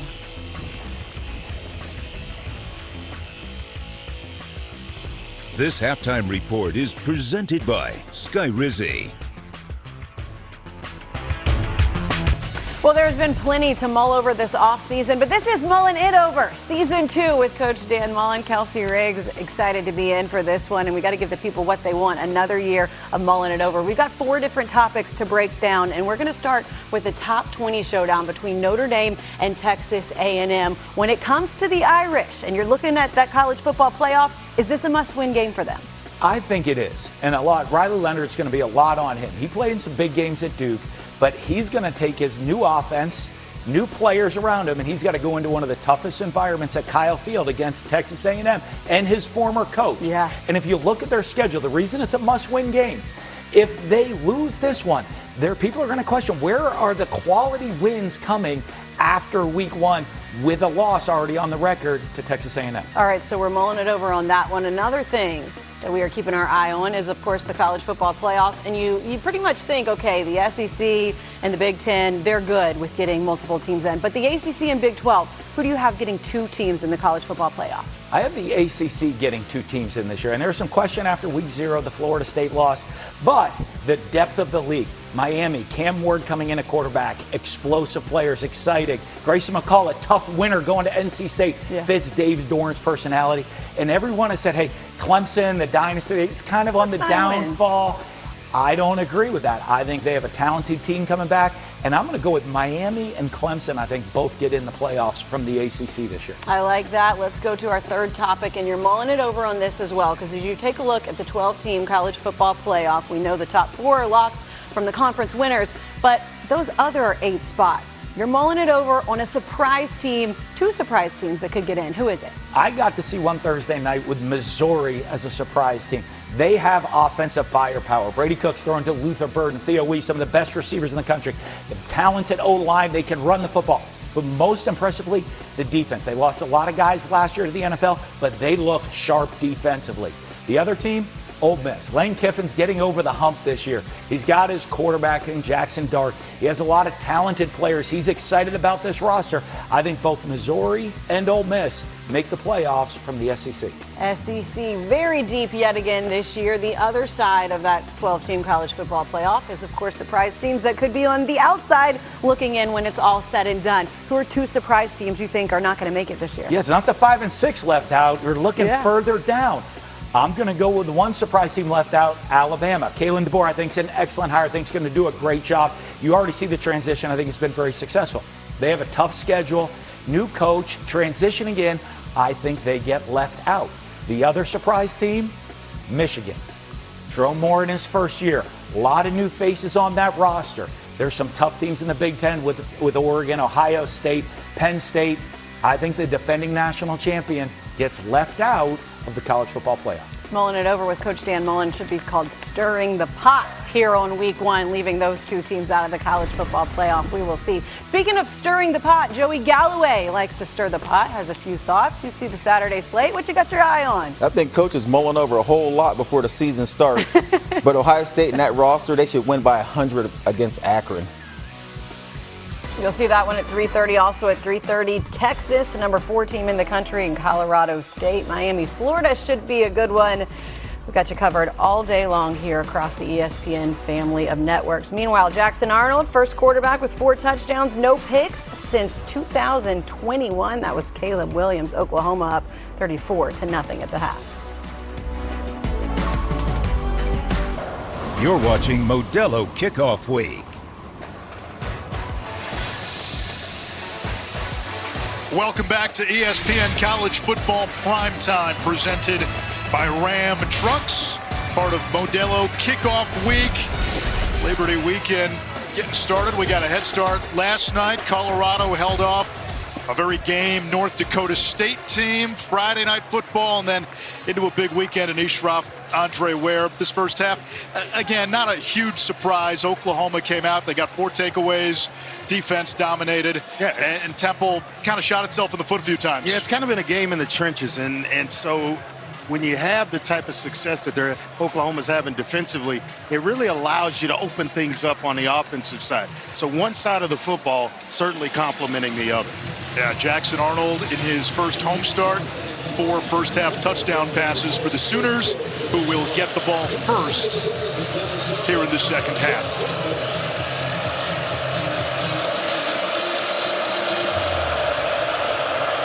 Maddox Trujillo sends it away for Temple. And that goes out of bounds. It'll draw a flag. Free kick out of bounds. Kicking team on the place at the 35-yard line. We check in with Paul Carcaterra. Well, Anisha just caught up with Brent Venables, head coach at Oklahoma. He's thrilled with the defense. Why wouldn't you be? Temple has 4 first downs, and Oklahoma has forced that many turnovers with 4. And he thinks they're so aggressive at the point of attack. He said they're popping to the ball. He loves the physicality of the guys up front, and some of those guys are new. And thrilled in terms of their development, the freshmen and the sophomores in the 2 deep. Offensively, Jackson Arnold, decision-making, he said, has stood out. He said it's been outstanding, so calm, and his presence has been felt by the entire team. Arnold 13 of 19 in the opening half, able to complete to Burks. 5 catches on 5 targets and 3 touchdowns for Burks. Not much there. And the one big loss for this offensive line for Oklahoma, their starting center, Branson Hickman, went down in the first quarter. So Garen Hatchett has come in, the Washington transfer, and has taken over at center. Transfer from SMU, second team all-conference last year. Arnold back to the air, backside pressure, and he is devoured. Cameron Stewart into the backfield wearing number 25 instead of his listed 91. I know the score may not be indicative of, Temple's defense, but they've had some moments at times during the game. Getting to Jackson Arnold there, and a couple of other times where they've had tremendous stops in the backfield. Now they got to hold up right here on 3rd and long. One safety way back at midfield. And nobody on Burke right now. He's lined up in the slot, top of your screen. Running a drag route. Arnold hits him, and then Burks gets smashed by Eric Stewart, the JUCO transfer. 4th down. Boy, that's tough. Grosser. All of a sudden, you're going to take a big shot, but he is. We showed you how he works out. He's built for it, for shots like that. Hops right back up. Benches 400, squats 540 at 5'9", 190. A lot of power in that body. But how about a stop from Temple? Forcing a punt here. Dante Wright to return. Fair catch called for and made inside the 15. Here's tonight's progressive game flow. It's Jackson Arnold and his ability to make plays. The first touchdown pass to Sharp. The touch over the top. He comes back. He's going to dart one in to Burks. And again, on a fade route, showing some touch to the corner of the end zone, and then another one where he's got to knife one into Burks. 3 touchdown passes to Deion Burks, and another to Bauer Sharp. Boy, he has had one heck of a game.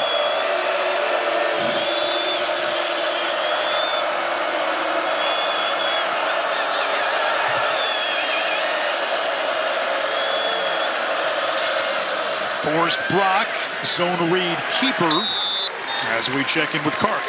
Well, gentlemen, Stan Drayton told me at the half they have to get the run game going for Temple. And you'd think down 34 points, I think it's more of a journey in terms of establishing some strength and confidence moving forward after game 1. And said the defense has actually been holding up, but the 4 turnovers have forced their defense to play a short field and putting way too much pressure on them. The offense needs to hold up their end of the bargain.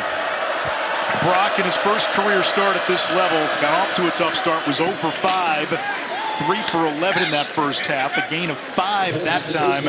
Antonio Jones, Grambling State transfer. He played for Coach Tyrone Carrier, the wide receiver coach at Grambling, and 3 guys followed him to Temple. So they have upgraded that position. He's a playmaker and looking to get him more involved, Antonio Jones. Temple without a 3rd down conversion tonight. Need one here.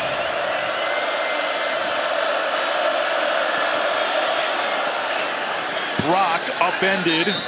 He gets the first, but a flag behind the play. You get to 3rd and short. Illegal formation. Offense. 5-player in the backfield, 5-yard penalty, 3rd down. That's basically the second one of those for Temple, and they're coming at the wrong times now. I mean, you get the 3rd and short, and you think you got something to work with, and all of a sudden you end up in 3rd and medium. Got to figure it out again. Self-inflicted wounds have just terrorized this Temple offense.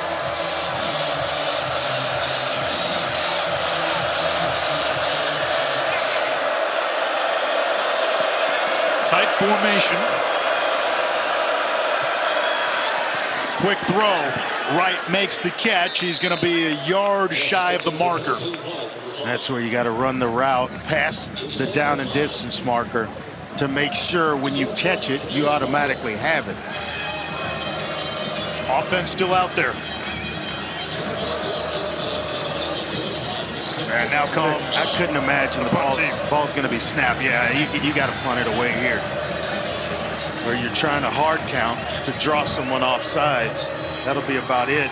I would have tried that, and then, you know, gone ahead and maybe spent a timeout to punt it away. Need to possess the football. Got to put first downs together. Rugby style kick by Atten. Lands out of bounds inside the Oklahoma 45. A 37-yard kick. Both teams trade punts to open the second half.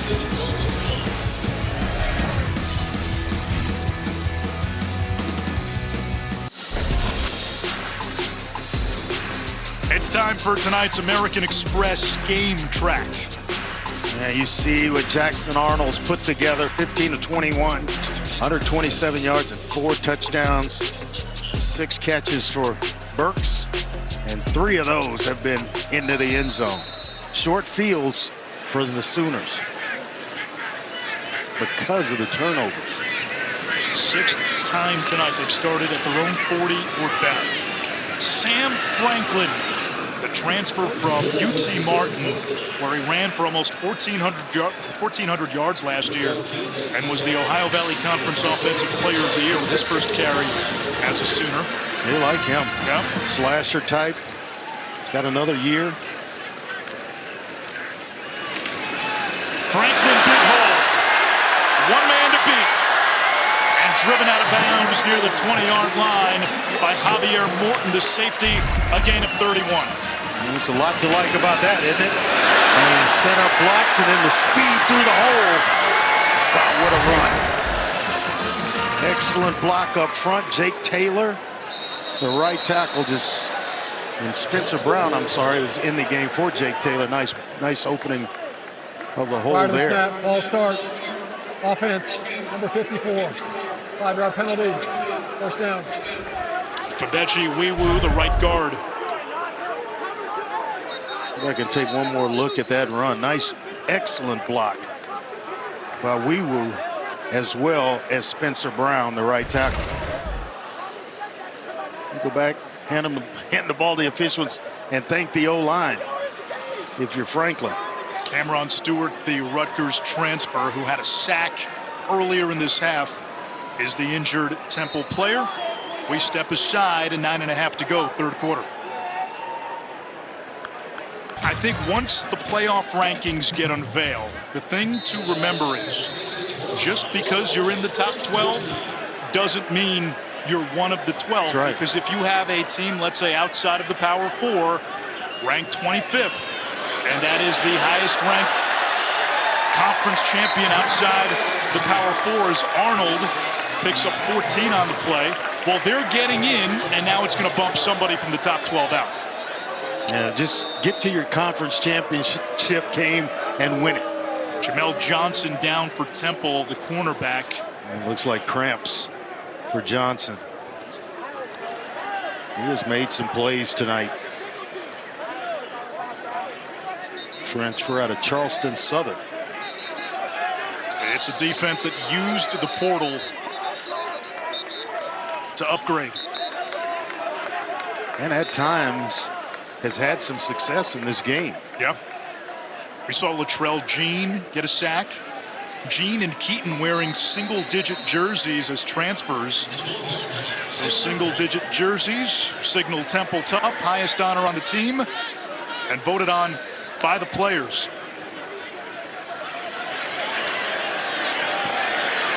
That's enough for a first down. I don't know that I'd be running Jackson Arnold at this point in the game. You're up 34-0. I understand you're trying to score again, but it might be time for Michael Hawkins Jr. or Casey Thompson, who is transferred to Oklahoma. A little extracurriculars going on at the end of the play. J.J. Hester for Oklahoma. Torrey Richardson, another transfer corner for After Temple. the play, personal foul, unnecessary roughness, defense, number 13. Penalty is half distance for goal. First down. You can see it down at the bottom of the screen. Oklahoma number 13 can stay in the game. Yeah, his helmet comes off. Normally by rule you have to leave, but because the helmet came off on a penalty against the defense, he can stay in.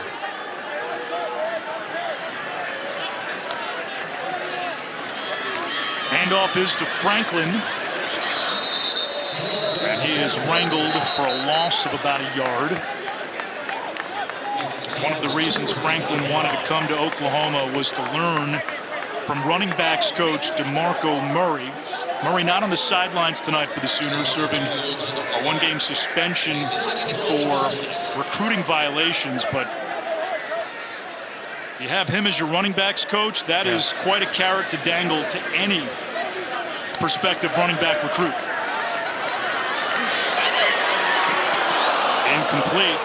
Wanted Burks, who already has 3 touchdowns, which, by the way, makes him the first Oklahoma Sooner with 3 receiving touchdowns in his Oklahoma debut. You know, you can look at some guys and just their body language tells you that they love the game. Burks is that way. That is exactly that effort. Ball's thrown way outside of him. He can't get to it, but he's going to give you the effort every single play. And he hasn't come off the field. Loves the game. On 3rd and goal, Arnold to the air. Dancing. Throws it away. I don't know if there's anybody in the area. And it just kind of looked like he may have gotten away with one. Stewart, the pressure. Yeah, the question is, was he outside the tackle box? And does the ball cross the line of scrimmage? If that's the case, no grounding. And now a late flag. Yeah. Offense. The ball be placed at the spot. There's no one there. Lost it down. 4th down. No one in that area when he threw it. Checked 2 boxes, but he needed a receiver in the area for the 3rd box. Let's bring in Matt Austin, our rules expert. Matt? Yeah, guys, unless I'm missing something, the quarterback was definitely outside the tackle box. He got the ball past the line of scrimmage. He doesn't have to have a receiver in the area for that. So I'm not sure why there's a flag here. Outside the tackle box.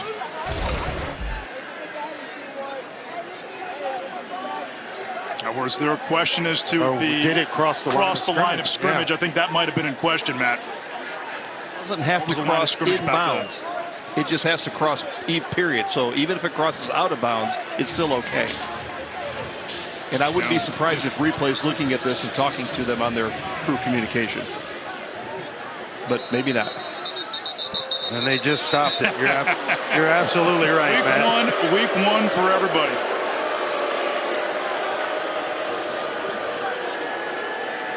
Well, the ball crossing the zone is reviewable, so. Correction. The quarterback was outside the pocket, got the ball beyond the line of scrimmage, therefore it's an incomplete pass. 4th down at the 4-yard line. Well, they get it right. That's the important thing. Yeah, they were thinking like I was in terms of a receiver in the area, but here we go. Yeah, if those first 2 conditions are met, right? That's the... Yes. It's that other league I was thinking about. Right. We've been watching a lot of preseason football. Tyler Keltner will come on for a field goal try.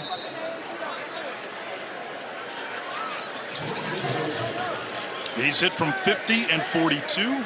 This from 23. 4 years at East Tennessee State, Florida State last year for Kelton. He makes it 3 for 3 on field goal tries. Oklahoma tacks on 3 more.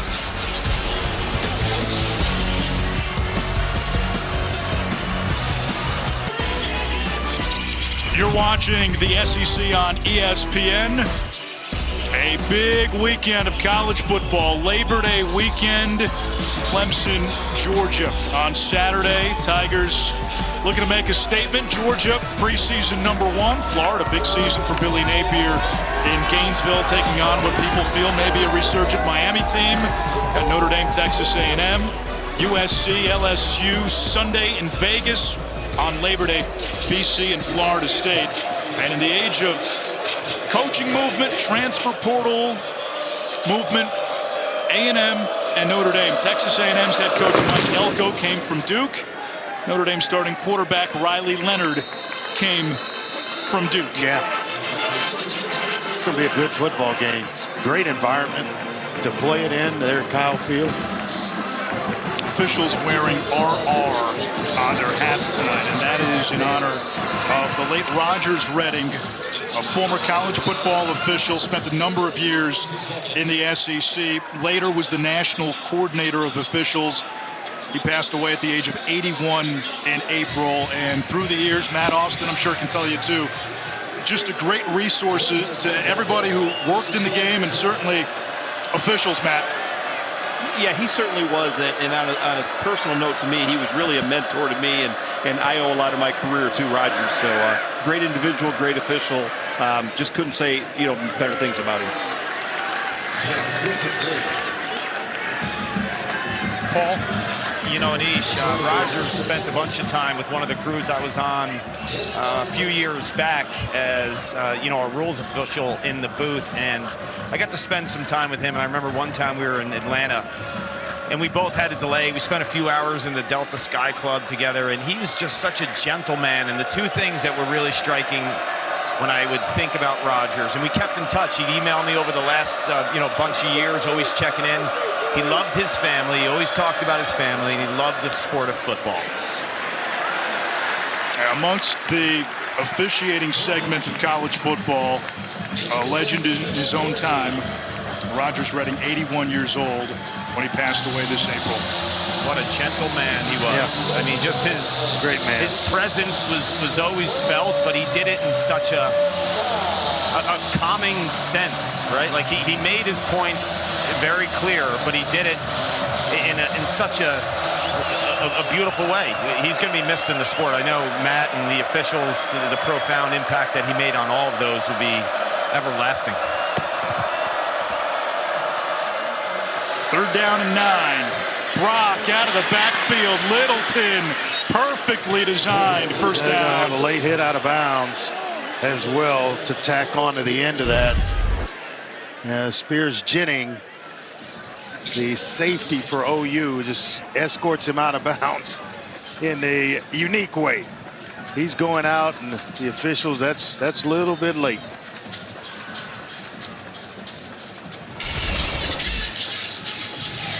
After the play, personal foul, unnecessary roughness, defense, number 3, 15-yard penalty added to the end of the run. First down.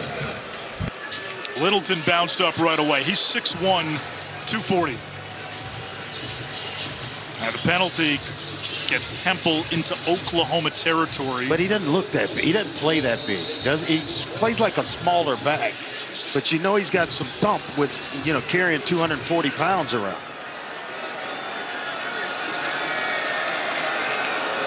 Terez Worthy is the running back. He's got speed. He's their home run hitter.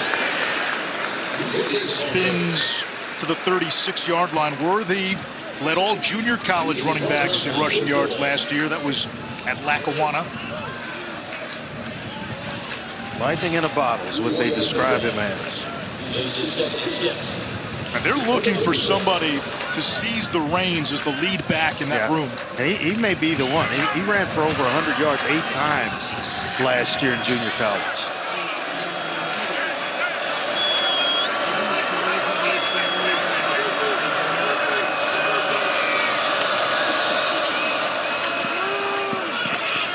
Littleton.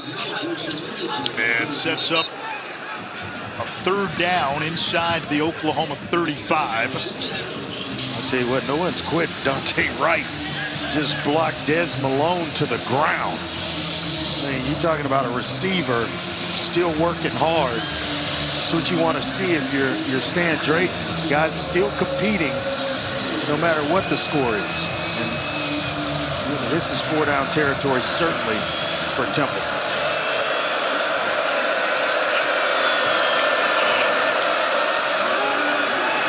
To the air in traffic and hauled in by the Federalist John Adams, former walk-on, who's coming off a broken leg at the end of last year. Yeah, he's a walk-on, but he earned a scholarship on August 19th. It's a heck of a catch and a throw, an even better throw. He's threading the needle between 3 Oklahoma Sooner players. I mean, right on time with it, and it allows, when you're on time like that, it allows John Adams to make a catch and protect himself knowing that he's going to get hit. First trip into the red zone for Temple.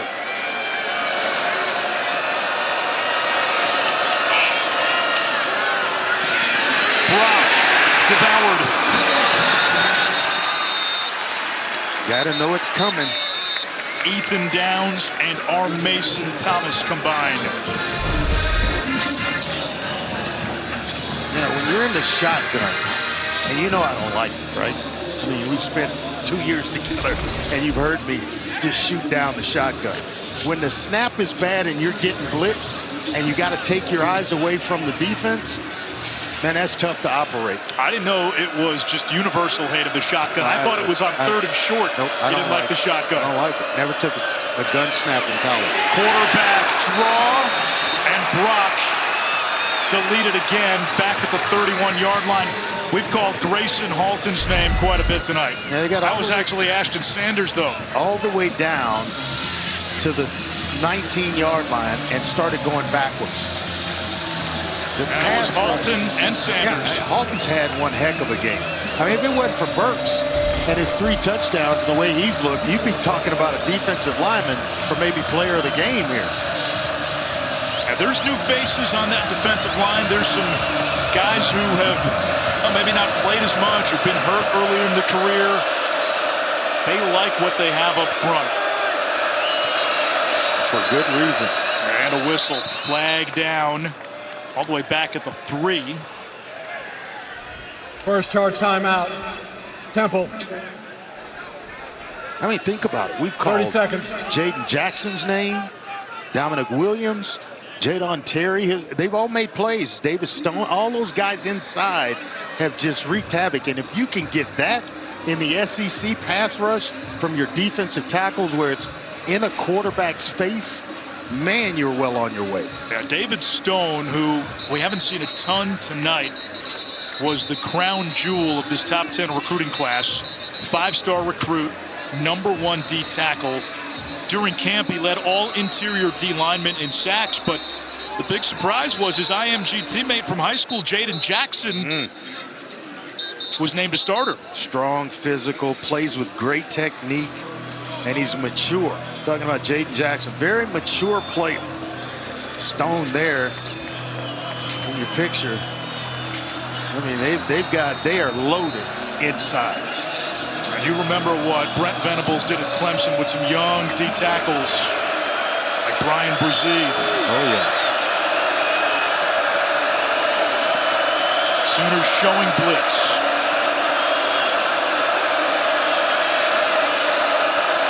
Temple needs the 9-yard line. They check down. It's tipped. And Bowman did not hang on. Incomplete is the call. Going on the field is an incomplete pass. All the 4th down. time is Bowman. Bowman Jr. is one heck of a player. This would have been on SportsCenter if he hung on. It goes up. Yes, it does. And I mean, the ground, I don't know. Does the ground, looks like he's got possession and the ground can't cause a fumble. Take a look at this. I don't know if he had it totally secured, though. That's close. Boy, man, that's Ball close. Hawks, 6 picks last year, which was tied for 3rd in the country And he took 3 back for a touchdown. Temple trying to get on the board. The field goal attempt is good by Maddox Trujillo. Temple said Trujillo is their #1 NFL prospect. Yeah. Had a big leg. And they called him Auto Maddox at Austin Peay. Saturday night football in the SEC on ESPN Plus and SEC Network Plus. Mississippi State now led by Jeff Lebby hosting Eastern Kentucky. That's at 6 Eastern. Ole Miss. That's a team to keep an eye on. A lot of guys back, 10 on both sides of the ball coming back for Lane Kiffin. Ole Miss gets Furman at home. Auburn welcomes Alabama A&M to the Plains. New quarterback warming up for Oklahoma. Michael Hawkins, the true freshman, 4-star out of McKinney, Texas. 5 is down number 88 for Temple. Correction for Oklahoma. Down number 88.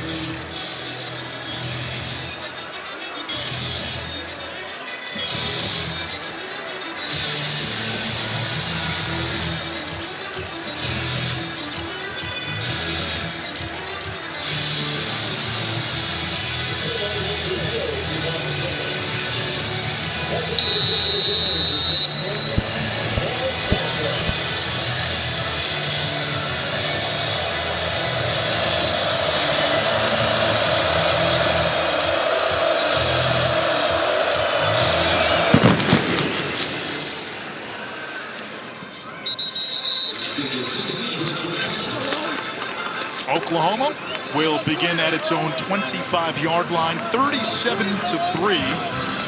Sooners on top of Temple. First Friday night home game for Oklahoma here in Norman at Memorial Stadium. It's their first game as an SEC school. And Jackson Arnold will still come out, making his first home start. He started the final game last year, the Alamo Bowl against Arizona. 3 interceptions in that game. Tonight, 15 out of 23, 4 touchdowns, 3 to Deion Burks, the Purdue transfer.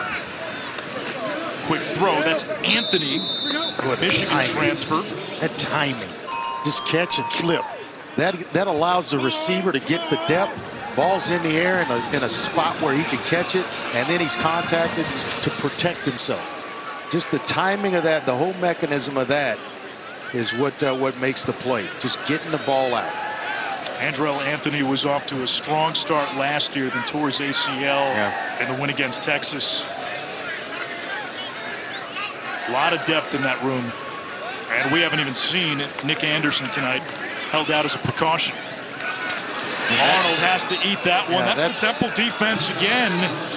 Tyquan King. It's plays like that. It makes me feel like Arnold should be on the sideline. You've got a game in hand, or you've got a comfortable lead, so to speak. Get the freshman some work here.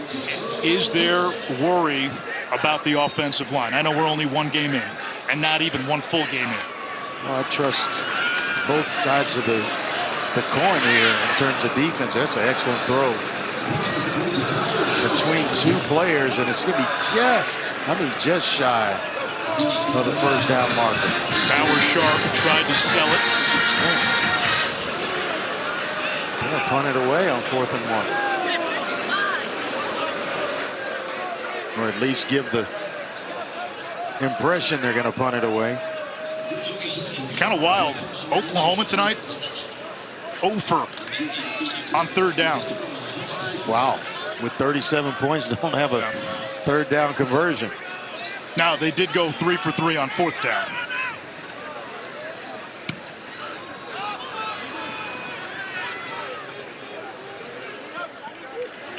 And that'll be downed inside the 30, 35-yard kick. Sooners defense has done its job, getting to the quarterback, forcing 4 takeaways. I mean, they have been just outstanding, explosive between the tackles. The defensive tackles of Oklahoma have been unreal in this game. They've had some help on the outside edges a time or two, but the guys up front right in the middle of this defense, they are having some type of night. 7 tackles for loss, 4 sacks. Only 123 total yards allowed. Brock moves the pocket. Able to complete, starting to settle in just a bit. Antonio Jones. You know, there's a lot of young bucks making plays on those highlights, and recruiting's going well for Brent Venables and the Sooners. Their 2025 class, seniors in high school now, ranked 10th in the ESPN class rankings. Offensive tackle Michael Fasusi out of Texas verbal last week. He's the 9th overall recruit in the country, 2nd rated offensive tackle. And last year, the freshman right now, 8th overall, headlined by 2 #1 players, Taylor Tatum at running back, David Stone at defensive tackle. Guys, could you imagine running in the interior of a defense with David Stone and Jaden Jackson as high schoolers last year? That is insane on the same team. Unfair is what it is. It's IMG. They're usually loaded with 4- and 5-star kids. But 2 guys going to the same university that were rated that high, that shows you the type of job this coaching staff they're putting together and doing. The challenge is you could have a top 10 recruiting class, and sometimes you're not even top 5 in the SEC. It's true. That's the challenge this new conference. You're watching the SEC on ESPN. Between the 3rd and 4th quarters, they unveiled a new tradition here at Oklahoma. Little tribute to the late, great Toby Keith, who was huge OU. As big of a Sooner fan as there was, and that's going to be a season-long thing during home games between the 3rd and 4th quarter, and you could tell it was an emotional moment in the building. Very much so. His wife and daughter out for that tribute, and everybody's singing along to one of his songs. Outstanding. Lights go out, flashlights, phones come on.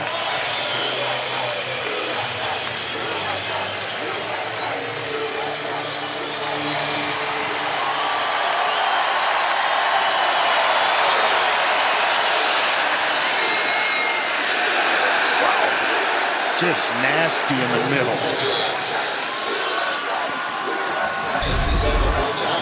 Penetration is what has made plays all night long, where backs are being contacted right at the line of scrimmage. Lewis Carter, the linebacker, with one heck of a play. You think about where this program was a few years ago with its defense. Everybody knew they could score. Lincoln Riley, offensive mastermind, was producing Heisman winners and #1 picks. But it was the defense that prevented this team from taking the next step. Snap. False start. Offense, number 19. 5-yard penalty. 3rd down. Sometimes that happens with coaches that are offensive minded. That they start recruiting, and it's to satisfy one side of the ball, which was the offensive side.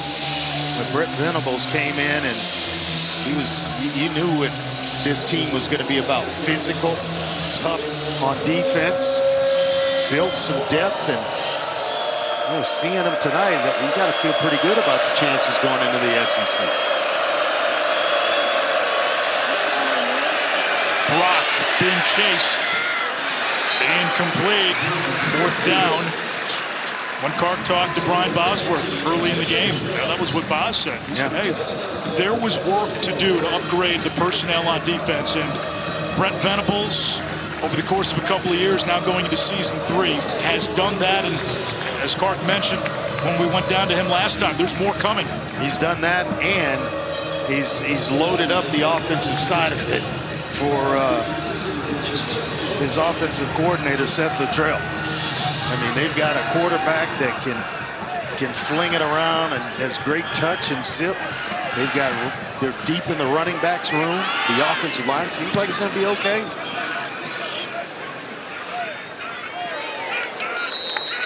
It will be Sooner ball after a 39-yard Temple punt. Early 4th quarter, Oklahoma up big.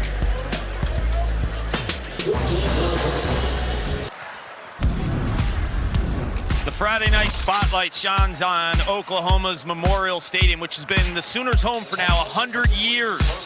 In 1925, the West Stands were erected at a cost of $293,000. The capacity a century ago was 16,000, and after multiple expansions, now is at 80,126. OU has won a whopping 417 games here, have had 152 straight sellouts. Only Nebraska has more, gentlemen, and it's the home of 7 Heisman Trophy winners. The stadium is named in the honor of university personnel who died in World War I and the Gaylord family who made a generous donation to complete one of the expansions.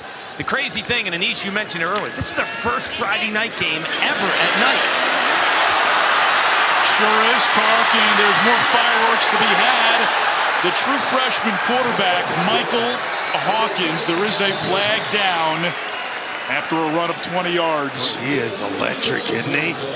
Woo. Maybe the hold is going to bring this back. Holding. Offense. Number 64. 10-yard penalty.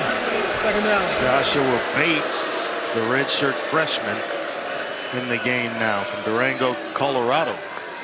Andre, we were talking in the break. Hawkins comes in. You have the redshirt rule.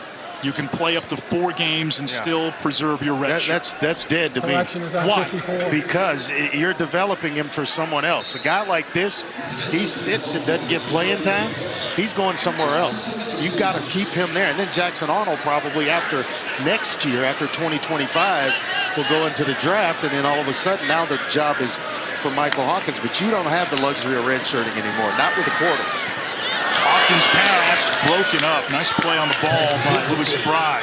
And I always tell people that, finish second in recruiting this kid, because he'll come back to you at some point. The way they're transferring, you want to be the first phone call they make when they go into the portal. I saw something, I think it was Ross Dellinger from Yahoo Sports tweeted out the other day.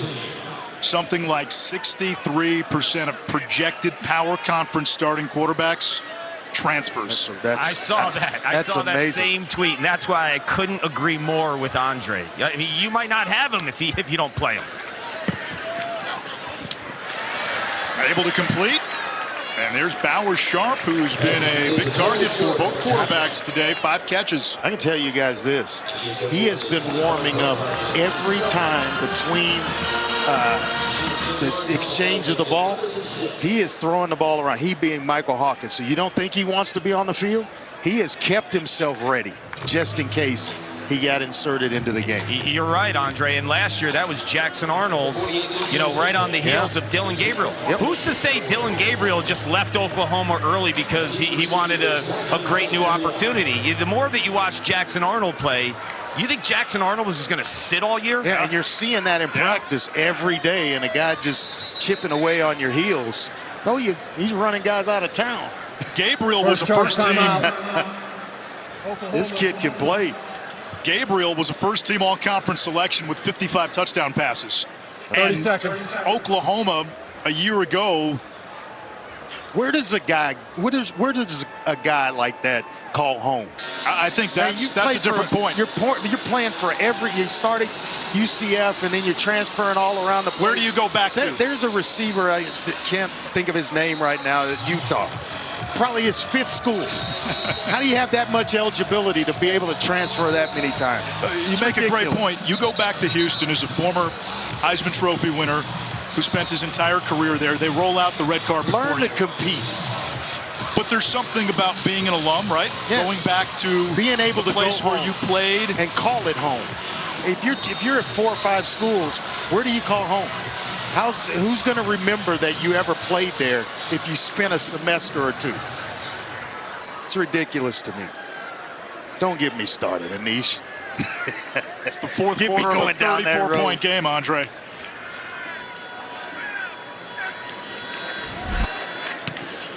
Elzinga kicks it away. Dante Wright. And circles. Upended. Ball's out again. Oklahoma picks it up. Scoop and score.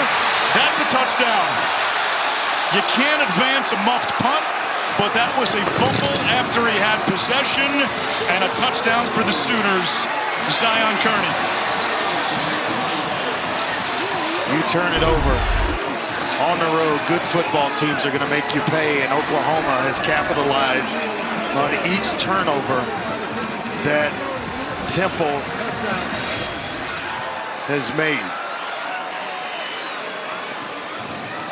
Wow.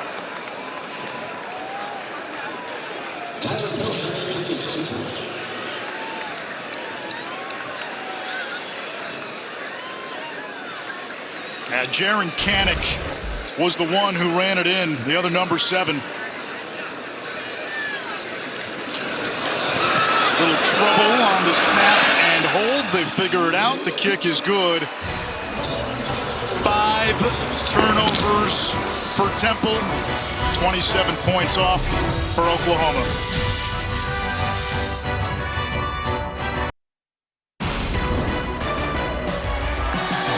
ESPN College Football Primetime is presented by Ram Trucks, built to serve. Dewey Selman, who was on the Oklahoma teams in 74 and 75 that won back-to-back national championships under Barry Switzer. He will go into the College Football Hall of Fame this December. He is brother Leroy and Lucius. Incredible trio on that Oklahoma defensive line. And again, this is a program, the success, the history, you put it up against any program in college football. Any program in college football. That's, saying a lot. They won a lot of football games. And you had to have been sleeping under a rock if you didn't know about the Selman brothers.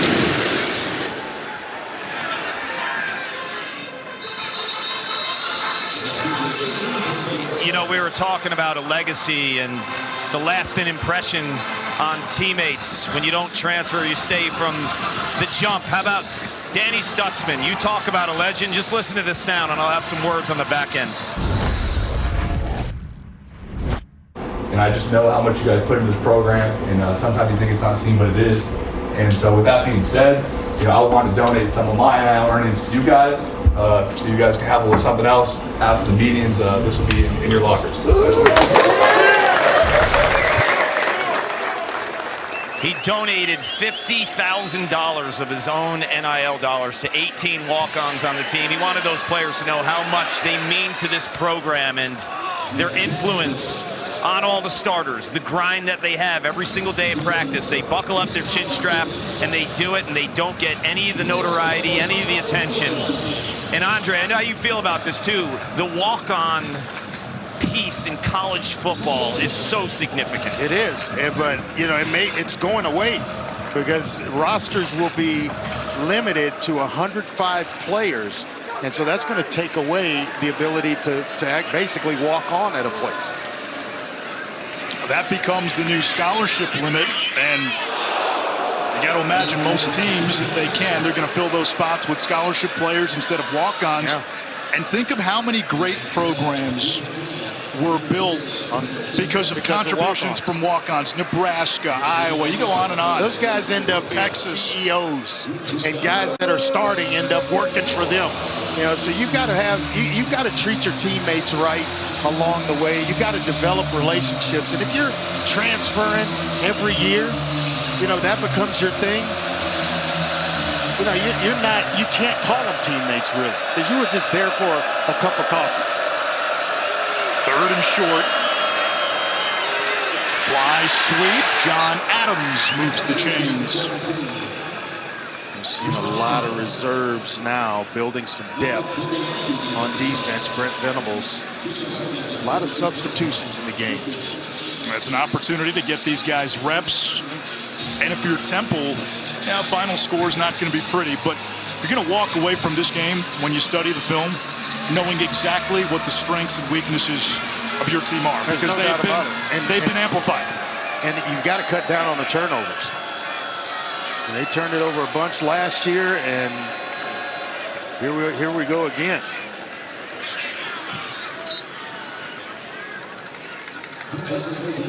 Ashton Allen with the reception. That is His first reception as a college football player. Last 4 years as a sprinter on the USC track team. He's well put together. 6'3", 220. Made that catch look easy on a nice little timed out route. Now, a guy like him doesn't get another year to play football. No. Which, you know, he's talking to Stan Drayton, says he wishes that he could have him for one more year. Young man born in Philly, raised in the DMV. Brock on the keeper, and does he get enough? And David Stone thought he caused him to come up short. Actually, it's a first down. Well, they were getting ready to move the chains, and now they will. Moved them. Stay and compete. That's just my message. Compete. I was 4th team my freshman year going into the first game. Got to play in the 4th quarter, and then the rest is kind of history. Started the next week, but you got to see it through. Oklahoma showing blitz. They bring it off the edge. Nice pick up. Reed, and another first down for Temple. It's the backup tight end, Landon Morris. Nice job up front with the protection. They pick up the blitz. And right on time of getting it out to his tight end. He's a good-looking athlete at 6'5", 230. Morris had to sit out last year as a 2-time transfer. Indiana and Utah before Temple. Strong run between the tackles by E.J. Wilson. That's the most confusing thing about it all, is who's eligible and who's not. I mean, you allow a guy to play 7 years of college football, but you transfer twice and you got to sit out. Well, I mean, it just doesn't make sense. If I can bring it to the bright side a little bit, I think this year, with the expanded playoff and a lot of what's going on in college football, the regular season, to me, is going to engage more fan bases for a longer part of the season. Andre. Yes, indeed. Intercepted. Jaden Hardy. And he spins out at the 30-yard line. So that's 6 takeaways by Oklahoma. Flag down at the very end of the play. This 6th turnover.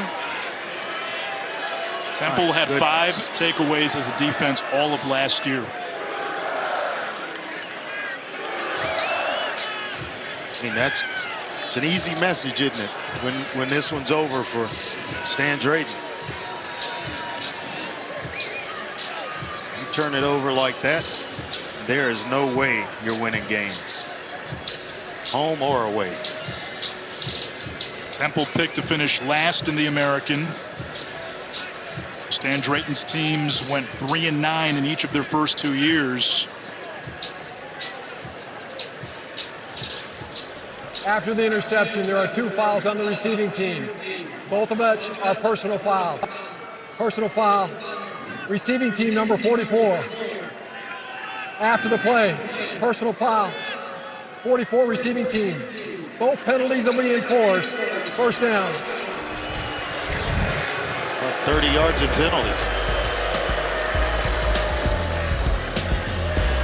Sooners ball after the penalties and the pick.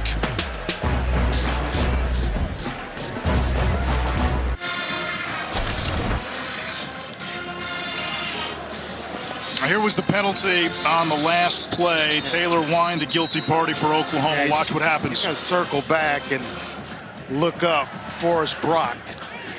And you just can't do that to a quarterback. Not in today's age. And then he gets one more. It's 2 and 1, one play. Just can't have it. Hawkins still in there at quarterback for Oklahoma.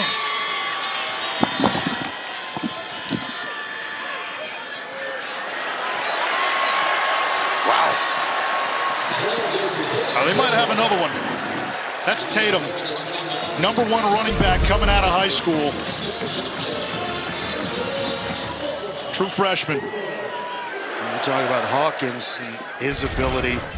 His dad was a pretty good player too. Played at Oklahoma and in the NFL. Hawkins keeps. Wow, zigzags his way for another Oklahoma first down. Yeah, Andre, his father, Michael Hawkins Sr., played for Bob Stoops, was a defensive back before he played a ton of years in the NFL.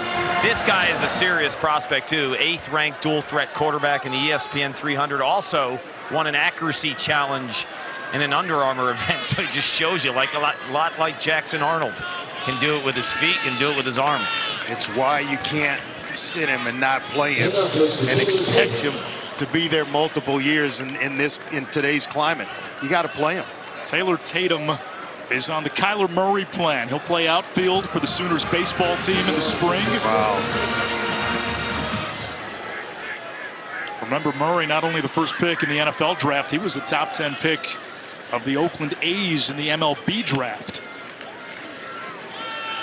Tatum again, big hole. Cuts it back to the 25-yard line. Tripped up on the logo. 36 yards for the true freshman from Longview, Texas. Ziael Powell saved a touchdown run by just clipping the shoestrings of Taylor Tatum. But you see why they're so high on this true freshman. My goodness, there's an abundance of talent here in Oklahoma. Yeah, they've had some good running backs, obviously, in recent years. Ramondre Stevenson, Samaje Perine, Joe Mixon, Eric Gray. Obviously, go back to Adrian Peterson and DeMarco Murray. Sidearm slingshot, complete inside the 20. That throw tells me all I need to know. That simple throw, because it's so hard to change arm angles. And everybody, most guys are going to come over the top with that throw, and you can't complete it that way. You have to make the adjustment.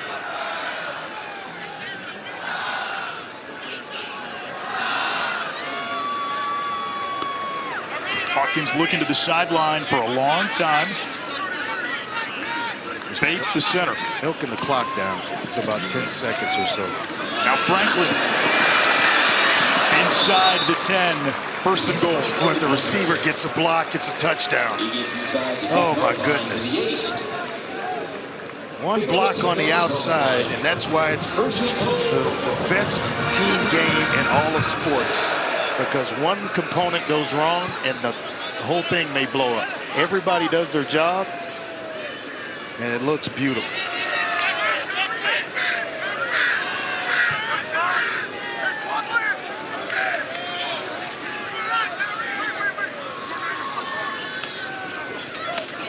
Hawkins will throw.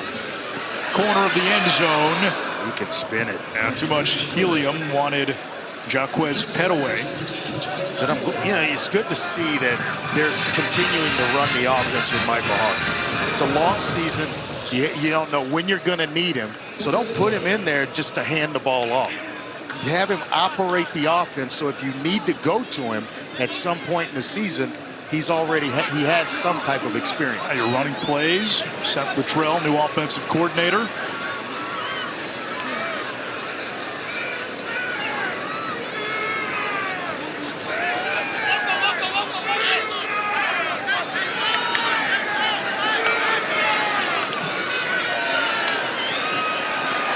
Hawkins takes off.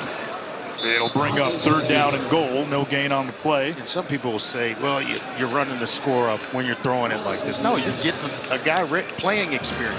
You're getting a young Taylor Tatum playing experience. Guys that you may have to depend on if there are injuries. Oh, this is the bizarre stat in the game.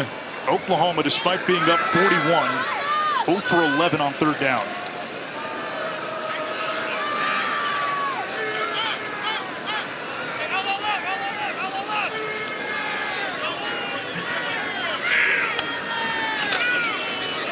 Speed option, Tatum coasting in for his first Oklahoma touchdown. What a good block there by Kearney, the wide receiver, to get him into the end zone. Otherwise, he may have been stopped around the 2-yard line, but an excellent block by Zion Kearney on the outside. You gotta do sometimes just position yourself. You don't have to throw a knockout block. It's just a position block to allow Tatum to get into the end zone. Well, that touchdown mattered for some folks. 34 points off 6 turnovers now. Up late for Oklahoma. Up late. Up late for a reason. Keeping an eye on it, huh?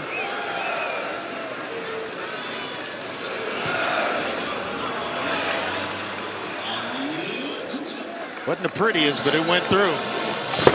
Seen that a couple of times now. Well, we're just your appetizer.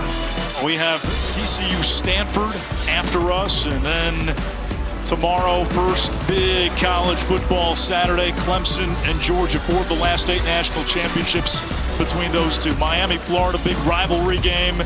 Notre Dame, Texas A&M. Mike Elko against Riley Leonard. Different sidelines. They were together at Duke last year. Elko now the A&M head coach. Leonard, the Notre Dame quarterback. USC and LSU replacing 2 Heisman Trophy winning quarterbacks. I'm anxious to see that Clemson-Georgia game.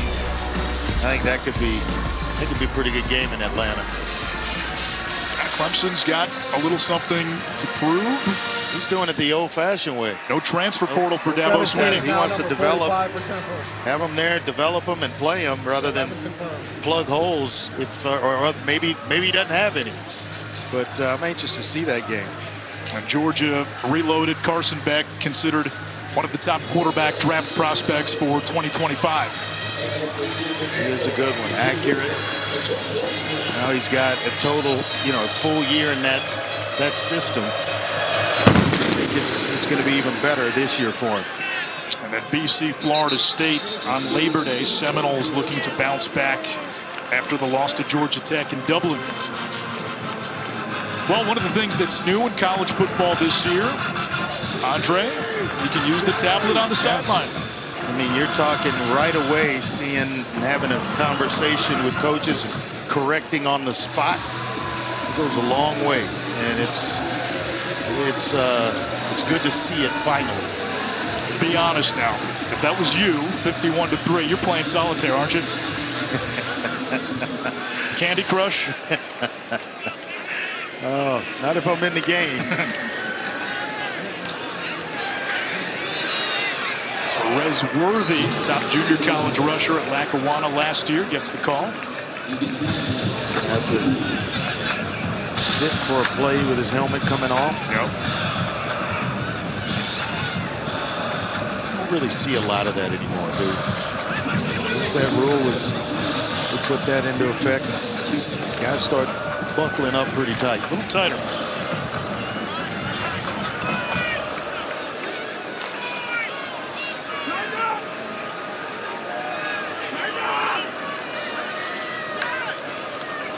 With the play clock running down, Brock still in there. Reds one across the middle to Ashton Allen, the USC sprinter. Getting him reinserted into football, and his first game, as you've mentioned, since high school, after running track at USC. 1 year of eligibility, chose Temple, and they're glad he did. He's a Maryland kid who initially chose USC to be near his 2 brothers who also ran track there. This is a 2-minute timeout. That's new in college football too. We take the 2-minute timeout. 51-3 Oklahoma. Kelsey Riggs in the studio with Coach Dan Mullen. Coming up next here on ESPN, we've got the Cardinal getting ready for their first game as a member of the ACC. Ashton Daniels leading the team. Yeah, that's exciting for them. A new conference, a new look, but they got the same quarterback back this year. It's good to have a veteran quarterback playing for them. On the other side of things, Josh Hoover is going to see what he can do with TCU. That game coming in just about 13 minutes. 15 years ago, TCU was in the Mountain West and SMU was in Conference USA. And tonight they meet in a Big 12 ACC clash. Wow. I mean, just the whole dynamic of how things have changed. You saw it firsthand. You were in the old Southwest Conference. Yeah. Saw it when it was starting to splinter and split, and Arkansas was the first to leave to go to the SEC. And a few years later, Texas and A&M decided to go to the Big 12, and everything came crumbling down with that conference. Big 12 lost. Texas and Oklahoma reloaded with the likes of Colorado, Utah, Arizona State. A year ago, they added BYU and UCF and Houston. Cincinnati. ACC adding SMU, Cal, Stanford.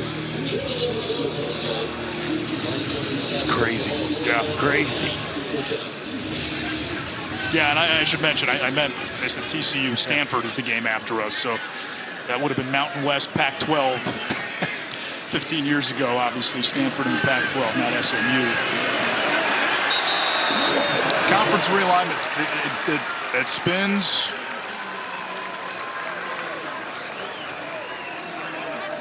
Yeah, Mountain West and Pac-12 to now Big 12 and ACC. Oklahoma's in the SEC. They're on the verge of winning their first game as a Southeastern Conference program. 51-3 here in the waning seconds. And Marcus Strong, a redshirt freshman, picking up a sack late here. Temple's road losing streak will go to 15.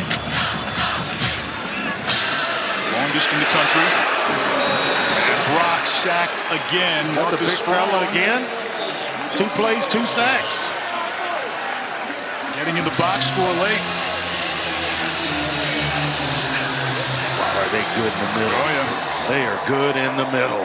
Oklahoma begins its journey as an SEC program with a thorough 51-3 win against Temple. Sooners continue their run here in this building where they have been so good over the years. 18 straight home openers that Oklahoma has now been victorious. Final score from Norman, 51-3. OU on top of Temple. For Andre Ware, Paul Carcaterra, and Matt Austin, I'm Anish Shroff. Thanks for watching. Now back to the studio and Kelsey Riggs.